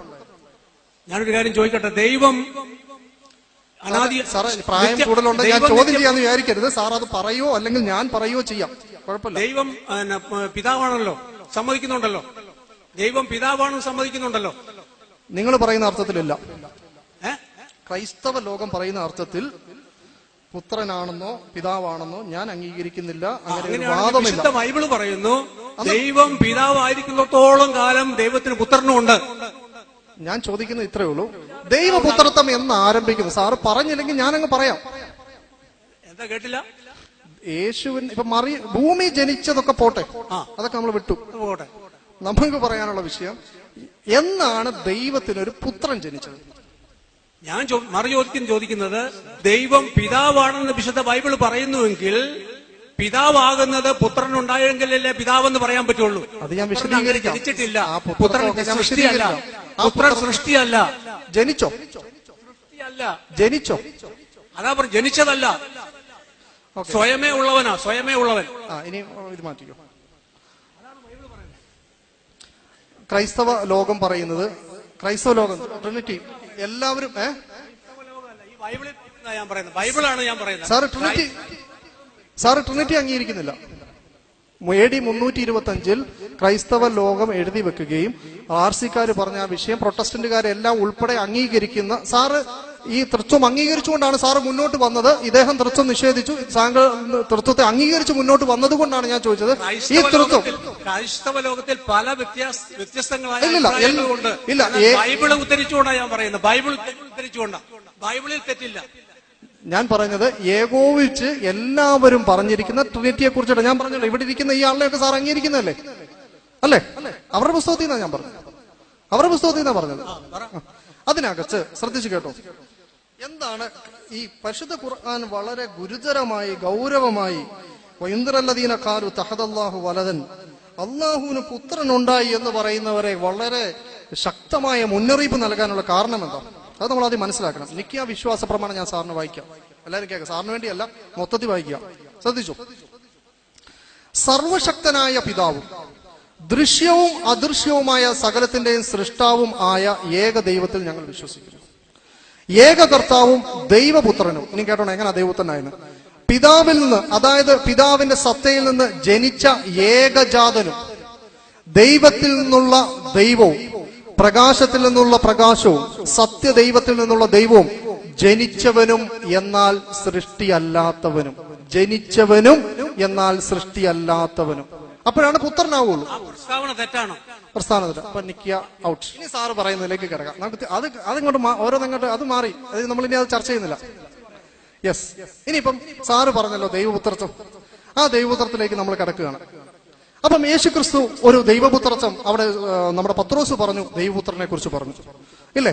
ഈ ദൈവപുത്രൻ എന്ന് പറയുന്നത് ഇനി ഏതർത്ഥത്തിലാണ് സാറ് മനസ്സിലാക്കുന്നത്? ഏതർത്ഥത്തിൽ? പുത്രൻ എന്നൊരു പദം പറഞ്ഞണമെങ്കിൽ ജനിക്കണം, മകനാവണം. ആരുടെ മകൻ? എപ്പോ ജനിച്ചു? ദൈവപുത്രൻ സമം ദൈവം, പിതാവ് തന്നെ. ഇതാണ് അന്ന് യഹൂദന്മാർ യേശുവിനെ ക്രൂശിൽ തറയ്ക്കാനുള്ള പ്രധാനപ്പെട്ട കാരണം. അതാ ഞാൻ വേണേ വായിച്ചു കേൾപ്പിക്കാം. അത് ഞാൻ വിശദീകരിക്കാം, ഞാനത് വിശദീകരിക്കാം. ഞാൻ ചോദിക്കുന്നത് സാറേ, ഞാൻ ഇത് ചെയ്യല്ല, പിതാവ് എന്ന് പറയുന്ന ഏകനായ ഒരു ദൈവം, ആ ദൈവത്തിന് ഒരു പുത്രൻ അനാദികാലത്തിൽ ഉണ്ടായി. അതായത് പടച്ചവന് അള്ളാഹുവിന് പണ്ട് അനാദികാലത്തിൽ, കാലങ്ങളൊക്കെ നിർണയിക്കപ്പെടുന്നതിന് മുമ്പ് അനാദികാലത്തിൽ ഒരു കുട്ടി, ദൈവത്തിന്റെ അതേ ഗുണത്തോടു കൂടി ഒരു കുട്ടി ജനിച്ചു. ആ ജനിച്ച കുട്ടിയാണ് ഭൂമിയിൽ മനുഷ്യനായിട്ട് വന്നത്. ആ കുട്ടി എന്ന് വെച്ചാൽ പൂർണ്ണ യോഗ്യതയോടുകൂടിയുള്ള കുട്ടി എന്നാണ് ക്രൈസ്തവ വിശ്വാസം. അതുകൊണ്ടാണ് ഖുർആൻ പറഞ്ഞത് ഗുരുതരമായ വാദം അവരുടെ തൊള്ളയല്ലാതെ തെളിവില്ല, ഗുരുതരമായ വാക്ക് അവരുടെ തൊള്ളയിൽ നിന്ന് പുറപ്പെട്ടു, അവർ കള്ളമാണ് ആ വിഷയത്തിൽ പറയുന്നതെന്ന് പറയുന്നത്. അത് ത്രിയേക, നിങ്ങൾക്ക് രണ്ടുപേർക്കും ആ വിശ്വാസമില്ല, അത് പോട്ടെ. ഇനി ഞാൻ ദൈവപുത്രത്വം വിശദീകരിക്കും. ഇനിയിപ്പോ സമയം നമ്മൾ അതിനുവേണ്ടി കളയുന്നില്ല. ഇതിനകത്ത് ഈ അതേപോലെ തന്നെ ഞാൻ ഇപ്പോൾ നേരത്തെ വായിച്ച പുസ്തകത്തിൽ നിക്കാ വിശ്വാസ പ്രമാണം ഞാൻ വായിച്ചു. അതിനുശേഷമുള്ള ഇവരുടെ ഈ കത്തോലിക്കരുടെ പുസ്തകത്തിൽ അവർ വളരെ വ്യക്തമായിട്ട് എഴുതുന്നുണ്ട്, പിതാവിൽ നിന്ന് ജനിച്ചെങ്കിൽ പോലും പുത്രനെക്കാട്ടി പ്രായക്കൂടുതൽ പിതാവിനില്ല എന്ന് തുടങ്ങി ധാരാളം ഇതാണ്. പിതാവിന്റെ സത്ത തന്നെ ആയവനും ജനിക്കപ്പെടാത്തവനും, ഇത് കേട്ടണം, അവര് പറഞ്ഞത് ജനിക്കപ്പെട്ടില്ല, പക്ഷെ നേരെ മറിച്ചിട്ട് സ്വയം അങ്ങ് ജനിച്ചു. പിതാവ് ആഗ്രഹിച്ച് ജനിച്ചതല്ല, പുത്രൻ സ്വയം അങ്ങ് ജനിച്ചു. ആളില്ലാതിരിക്കെ തന്നെ സ്വയം ഒരു തീരുമാനം ഉണ്ടായി. ആളില്ല, പക്ഷെ തീരുമാനം ഉണ്ടായി എന്നാണ് പറയുന്നത്. പിതാവിന് സത്ത തന്നെ ആയവനും ജനിപ്പിക്കപ്പെടാത്തവനുമായ പുത്രനാണ് അവിടുന്ന് സൃഷ്ടിക്കപ്പെട്ടവനല്ല, ആരംഭമില്ലാതെയും കാരണമില്ലാതെയും പിതാവിൽ നിന്ന് ജന്മം കൊണ്ടവനാണ്. നിത്യകാലം മുതലേ അവൻ പിതാവിൽ നിലനിൽക്കുന്നു. ആരംഭമില്ലാതെയും പിതാവിന് മുൻ അസ്തിത്വമില്ലാതെയും അവൻ എങ്ങനെ ജന്മം കൊണ്ടു എന്നത് നമ്മെ സംബന്ധിച്ചിടത്തോളം രഹസ്യത്താൽ ആവരണം ചെയ്യപ്പെട്ട കാര്യമാണ്. അതെന്താണ്? രഹസ്യത്താൽ ആവരണം ചെയ്യപ്പെട്ട. എന്തെന്നാൽ പിതാവും പുത്രനും പരസ്പര തുല്യരും ഒരുപോലെ നിത്യതയിൽ നിലനിൽക്കുന്നവരുമാണ്. നമുക്ക് ഉറപ്പിച്ചു പറയാവുന്ന കാര്യം പിതാവും പുത്രനും ഒരു കൂട്ടായ്മയുടെ സ്വഭാവത്തിൽ ജീവിക്കുന്നു എന്നുമാണ്. എന്നിട്ട് ഇങ്ങനെ തുടർന്ന് ഇങ്ങോട്ട് പറയുന്നത് കാണാം, പിതാവിന് പുത്രനെക്കാട്ടി പ്രായക്കൂടുതലൊന്നുമില്ല, പിതാവിൽ നിന്നാണ് ജനിച്ചതെങ്കിലും പുത്രന് പിതാവിനെക്കാട്ടി പ്രായക്കൂടുതലില്ല എന്നൊക്കെ ഇദ്ദേഹം ഇതിനകത്ത് വിശദീകരിക്കുന്ന കാണാം. ഇനി ബൈബിൾ അങ്ങനെ പറയുന്നില്ല, ട്രിനിറ്റി അങ്ങനെ ഉണ്ടാക്കിയിട്ടുണ്ട് എന്നുള്ളത് കൊണ്ടാണ് ഞാൻ ട്രിനിറ്റി വിശദീകരിക്കുമ്പോൾ ആ ഭാഗങ്ങളിലേക്ക് കടക്കുന്നത്. ഇനി ശ്രദ്ധിച്ചോ, ഇനി ദൈവപുത്രത്വം എന്താണെന്ന് വിശദീകരിക്കുക. ദൈവപുത്രത്വം ഇപ്പൊ യേശുക്രിസ്തു ഒരു ദൈവപുത്രത്തെ കുറിച്ച് പറഞ്ഞു, ശിഷ്യന്മാരൊരു ദൈവപുത്രത്തെ കുറിച്ച് പറഞ്ഞു എന്നതുകൊണ്ട് ഇവർ വിശ്വസിച്ചത് യേശുക്രിസ്തു ഏതർത്ഥത്തിലുള്ള ദൈവപുത്രനാണെന്നാണ്. നമുക്ക് മനസ്സിലാക്കാൻ ഞാൻ രണ്ട് കോട്ടിങ് പറയാം. ഒന്ന്, യേശുക്രിസ്തുവിന്റെ കാലഘട്ടത്തിൽ ഞാൻ നേരത്തെ പറഞ്ഞു ഇങ്ങനെയുള്ള ജനനമല്ല, നേരെ മറിച്ചിട്ട് ബൈബിളിലുടനീളം ദൈവത്തിന്റെ പുത്രന്മാർ എന്ന പദപ്രയോഗമുണ്ട്. ദാവീദിനുണ്ട്, ശലോമോനുണ്ട്, മറ്റാളുകൾക്കുണ്ട്, വിശ്വാസികൾക്ക് മുഴുവനുണ്ട്, വചനം മൂലം ജനിക്കുന്നവർക്കുണ്ട്. ബൈബിൾ ഭാഷ പറഞ്ഞാൽ നശ്വരമായ ബീജത്തിൽ നിന്നല്ല, കെടാത്ത വചനമാകുന്ന ബീജം കൊണ്ട് ജനിക്കുന്നവരെ മുഴുവൻ ദൈവമക്കൾ എന്ന് വിളിക്കുന്ന രീതി ഉണ്ട് ബൈബിളിൽ. ഇനി യേശുക്രിസ്തുവിന്റെ ദൈവപുത്രത്വം വിശ്വസിച്ച ആളുകൾ യേശുക്രിസ്തുവിനെ ഏതർത്ഥത്തിൽ മനസ്സിലാക്കി? അതേപോലെ യേശുക്രിസ്തു എങ്ങനെയാണ് പുത്രത്വം വിശദീകരിച്ചത് കാണാം. യേശുക്രിസ്തു ഒരു സ്ഥലത്ത് പ്രസംഗിച്ചു, കാര്യങ്ങളൊക്കെ പറഞ്ഞിട്ട് യേശുക്രിസ്തു പറഞ്ഞു, പിതാവ് എന്നെ അയച്ചത്, ഞാൻ സ്വന്തമായിട്ട് നിത്യജീവൻ, പിതാവ് എനിക്ക് നിത്യജീവൻ ഇവർക്ക് നൽകാൻ വേണ്ടി അയച്ചിരിക്കുന്നു, എല്ലാവർക്കുമല്ല, ദൈവം തെരഞ്ഞെടുത്തവർക്ക് മാത്രമാണ് ഞാൻ നിത്യജീവൻ കൊടുക്കുന്നത് എന്ന് തുടങ്ങി. അതേപോലെ ഞാൻ ആർക്കെങ്കിലും നിത്യജീവൻ കൊടുത്തു കഴിഞ്ഞാൽ അവരെ എന്നിൽ നിന്ന് തട്ടിയെടുക്കാൻ ആർക്കും കഴിയുകയില്ല, അത് കാരണം അത് പിതാവിന്റെ സംരക്ഷണയിലാണ് എന്നിങ്ങനെ നീണ്ട ഭാഗം വിശദീകരിച്ചതിന് ശേഷം യേശുക്രിസ്തു പറഞ്ഞു, ഞാനും പിതാവ് ഒന്നാണ്. അപ്പൊ യഹൂദൻ കല്ലെടുത്തു. കാരണം യഹൂദനെ സംബന്ധിച്ചിടത്തോളം അത് കേൾക്കാൻ പറ്റാത്ത വാക്കാണ്. യഹൂദൻ കല്ലെടുത്തിട്ട് ചോദിച്ചു, ഞാനും പിതാവ് ഒന്നാകുന്നു എന്ന് പറഞ്ഞതിന് അവർ കല്ലെടുത്തു. അപ്പൊ യേശുക്രിസ്തു അവരോട് ചോദിച്ചു, ഞാൻ നിങ്ങളോട് പറഞ്ഞ ഏത് ഉപദേശത്തിന്റെ അടിസ്ഥാനത്തിലാണ് നിങ്ങൾ കല്ലെടുക്കുന്നത്? ഉടനെ അവർ പറഞ്ഞു, നീ നിന്നെ തന്നെ എന്ത് ചെയ്തിരിക്കുന്നു? ദൈവത്തിനോട് സമനാക്കി ദൈവദൂഷണം പറഞ്ഞിരിക്കുന്നു. അപ്പൊ യേശുക്രിസ്തു എന്ത് പറയണം? കറക്റ്റ്, ഞാൻ അത് തന്നെയാണ് പറഞ്ഞത്, ഞാൻ ദൈവത്തിന് തുല്യനാണ്, നിങ്ങൾക്ക് വേണമെങ്കിൽ എറിയാം എന്നാണ് യേശുക്രിസ്തു വിശദീകരിക്കേണ്ടത്. എന്നാൽ യേശുക്രിസ്തു അവരോട് പറഞ്ഞത് ഇങ്ങനെയാണ്, മുമ്പ് വചനം ലഭിച്ചവരെ ദൈവം തന്നെ ദേവന്മാർ എന്നും, അതായത് സങ്കീർത്തന പുസ്തകത്തിൽ 82 കാണാം, അവർ വചനം ലഭിച്ചവർ അവർ അത്യുന്നതന്റെ മക്കൾ എന്നറിയപ്പെടും. അങ്ങനെ സാധാരണക്കാരായ ആളുകൾ വരെ ദൈവത്തിന്റെ മക്കളാകുമെങ്കിൽ ദൈവം പ്രത്യേകമായി തെരഞ്ഞെടുത്ത് വിശുദ്ധീകരിച്ച് അയച്ച ഞാനോ? അഥവാ വചനം കൊണ്ട്, യേശുക്രിസ്തുവിന്റെ വചനം മൂലം വിശ്വസിക്കുന്നവർ വരെ ദൈവമക്കളാകുമെങ്കിൽ വചനം കൊടുത്തുവിട്ട യേശുവോ? ഞാൻ അങ്ങനെ അവകാശപ്പെടുന്നതിൽ എന്താണ് തെറ്റ് എന്ന് യേശുക്രിസ്തുവോട് ചോദിക്കുന്നു. ഇതിന് ശേഷം യേശുക്രിസ്തു, ഇനി ഈ യേശുക്രിസ്തു ദൈവപുത്രനാണ് എന്ന് പറഞ്ഞ പത്രോസിന്റെ വിശ്വാസം എന്താ? ഇനി യേശുക്രിസ്തു ദൈവപുത്രനാണെന്ന് വിശ്വസിച്ച ആളുകളുടെ, ചില ആളുകളുടെ വിശ്വാസം പറയാം. യേശുക്രിസ്തു മരിച്ചവരെ ഉയർപ്പിച്ച ഒരു സംഭവം പറയുന്ന സ്ഥലത്ത് യേശുക്രിസ്തു മാർത്ത എന്ന് പറയുന്ന ആളുടെ ബെഥാനിയ എന്ന് പറയുന്ന നാട്ടിൽ, ഈ പറയുന്ന നാട്ടിലേക്ക് ചെല്ലുമ്പോൾ അവിടെ യേശുക്രിസ്തുവിനെ എതിരേറ്റുകൊണ്ട് അവിടെ മാർത്തയും മറിയയും വരുന്നു. യേശുക്രിസ്തു മാർത്തയോട് ചോദിക്കുന്നു, അപ്പൊ പറഞ്ഞു, ഇങ്ങനെ എന്റെ സഹോദരൻ ലാസർ മരിച്ചുപോയി എന്നുള്ള വിഷയം പറയുമ്പോൾ യേശുക്രിസ്തു പല സംഭാഷണത്തിലൂടെ യേശുക്രിസ്തു ചോദിക്കുന്നു, മാർത്ത, നീ എന്നെ വിശ്വസിക്കുന്നില്ലയോ? കാരണം മാർത്ത പറഞ്ഞു, നീ ഇവിടെ ഉണ്ടായിരുന്നതിൽ മരിക്കുകയില്ല, കാരണം നീ എന്തു പറഞ്ഞാലും ദൈവം കേൾക്കും. അതായത് നീ ദൈവത്തിനോട് പ്രാർത്ഥിച്ചാൽ എന്റെ സഹോദരൻ എന്ത് ചെയ്യുമായിരുന്നു? മരിക്കാതെ രക്ഷപ്പെടുമായിരുന്നു എന്ന് പറഞ്ഞു. അപ്പം സംഭാഷണ മധ്യ യേശുക്രിസ്തു ചോദിച്ചു, നീ എന്നെ വിശ്വസിക്കുന്നില്ലയോ മാർത്ത?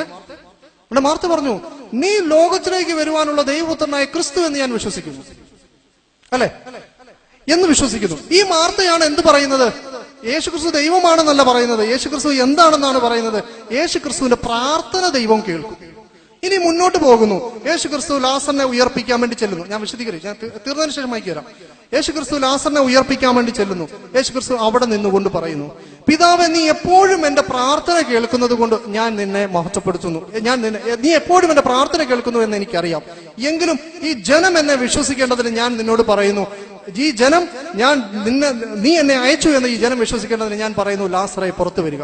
ഇവിടെ മാർത്തയുടെ വിശ്വാസം എന്ന് പറയുന്നത് യേശുക്രിസ്തു ദൈവപുത്രനാണെന്ന് വിശ്വസിക്കുമ്പോൾ തന്നെ യേശുക്രിസ്തു ദൈവത്തിന്റെ അടുക്കൽ സ്വീകാര്യനാണെന്നും അദ്ദേഹത്തിന്റെ പ്രാർത്ഥന ദൈവം കേൾക്കുമെന്നുമാണ് വിശ്വസിച്ചത്. ഇനിയും അടുത്തത്, യേശുക്രിസ്തു, ഈ പറയപ്പെട്ട പത്രോസിന്റെ വിശ്വാസം എന്താ? യേശുക്രിസ്തു ദൈവമാണെന്നാണോ?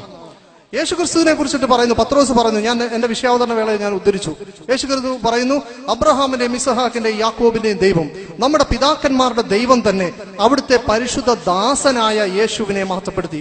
ആര്? പത്രോസ് പറയുകയാണ്, പരിശുദ്ധ ദാസനാണ് യേശു. ഈ വീണ്ടും യേശുക്രിസ്തു വിശദീകരിക്കുകയാണ്.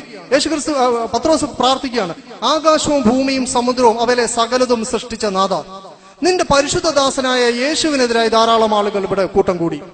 ഇവിടെയും ആകാശവും ഭൂമിയും സമുദ്രവും അവയിലുള്ള സകലതും സൃഷ്ടിച്ച നാഥൻ എന്ന് യേശുവിനെയല്ല വിളിക്കുന്നത്, ആ നാഥന്റെ പരിശുദ്ധ ദാസനാണ് യേശു എന്ന് പത്രോസ് അടിവരയിട്ട് പറയുന്നത് കാണാം.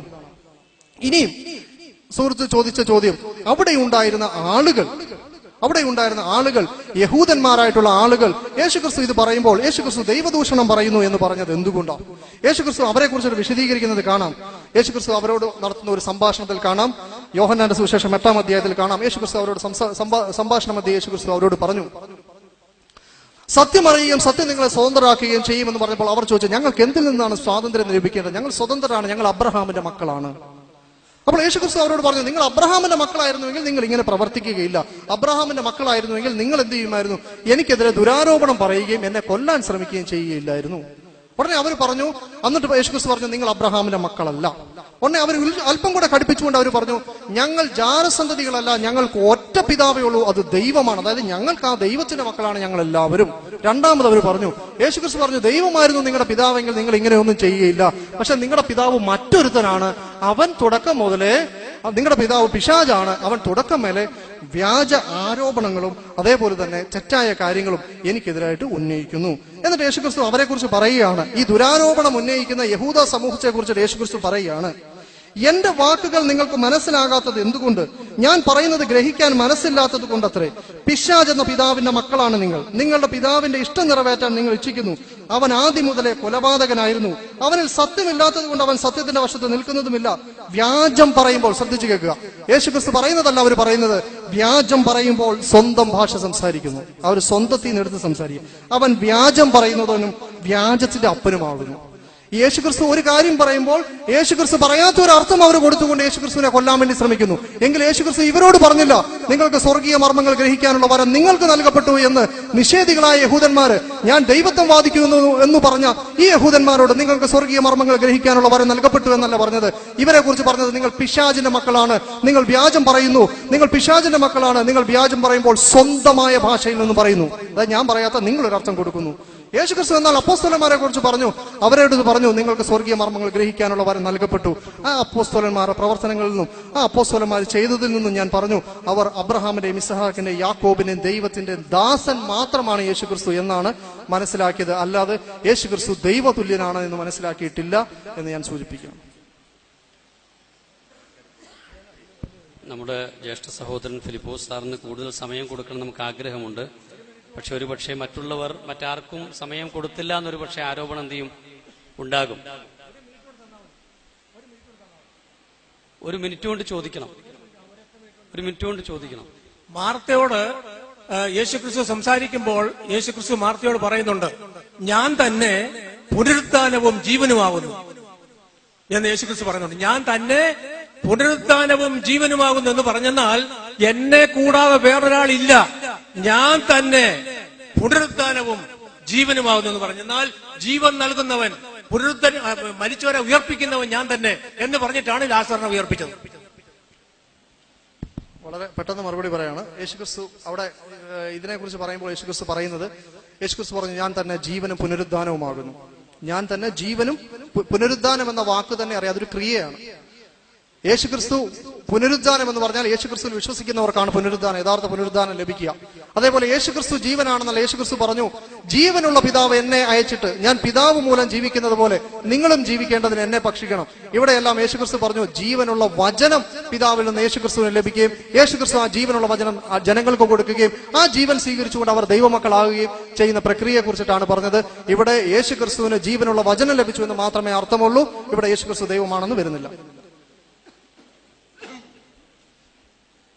ഈ ട്രിനിറ്റിയുടെ കോൺസെപ്റ്റ് കൂടുതൽ നന്നായി വിശദീകരിച്ചിട്ടുള്ള ഒരു പ്രോഗ്രാമാണ് എടക്കരയിൽ നടന്നിട്ടുള്ളത്. നമ്മുടെ ജ്യേഷ്ഠ സഹോദരൻ ഫിലിപ്പോസ് സാറിന് ഈ CD നമ്മൾ സ്നേഹപൂർവ്വം കൈമാറുകയാണ്. അത് അദ്ദേഹം കേൾക്കുകയും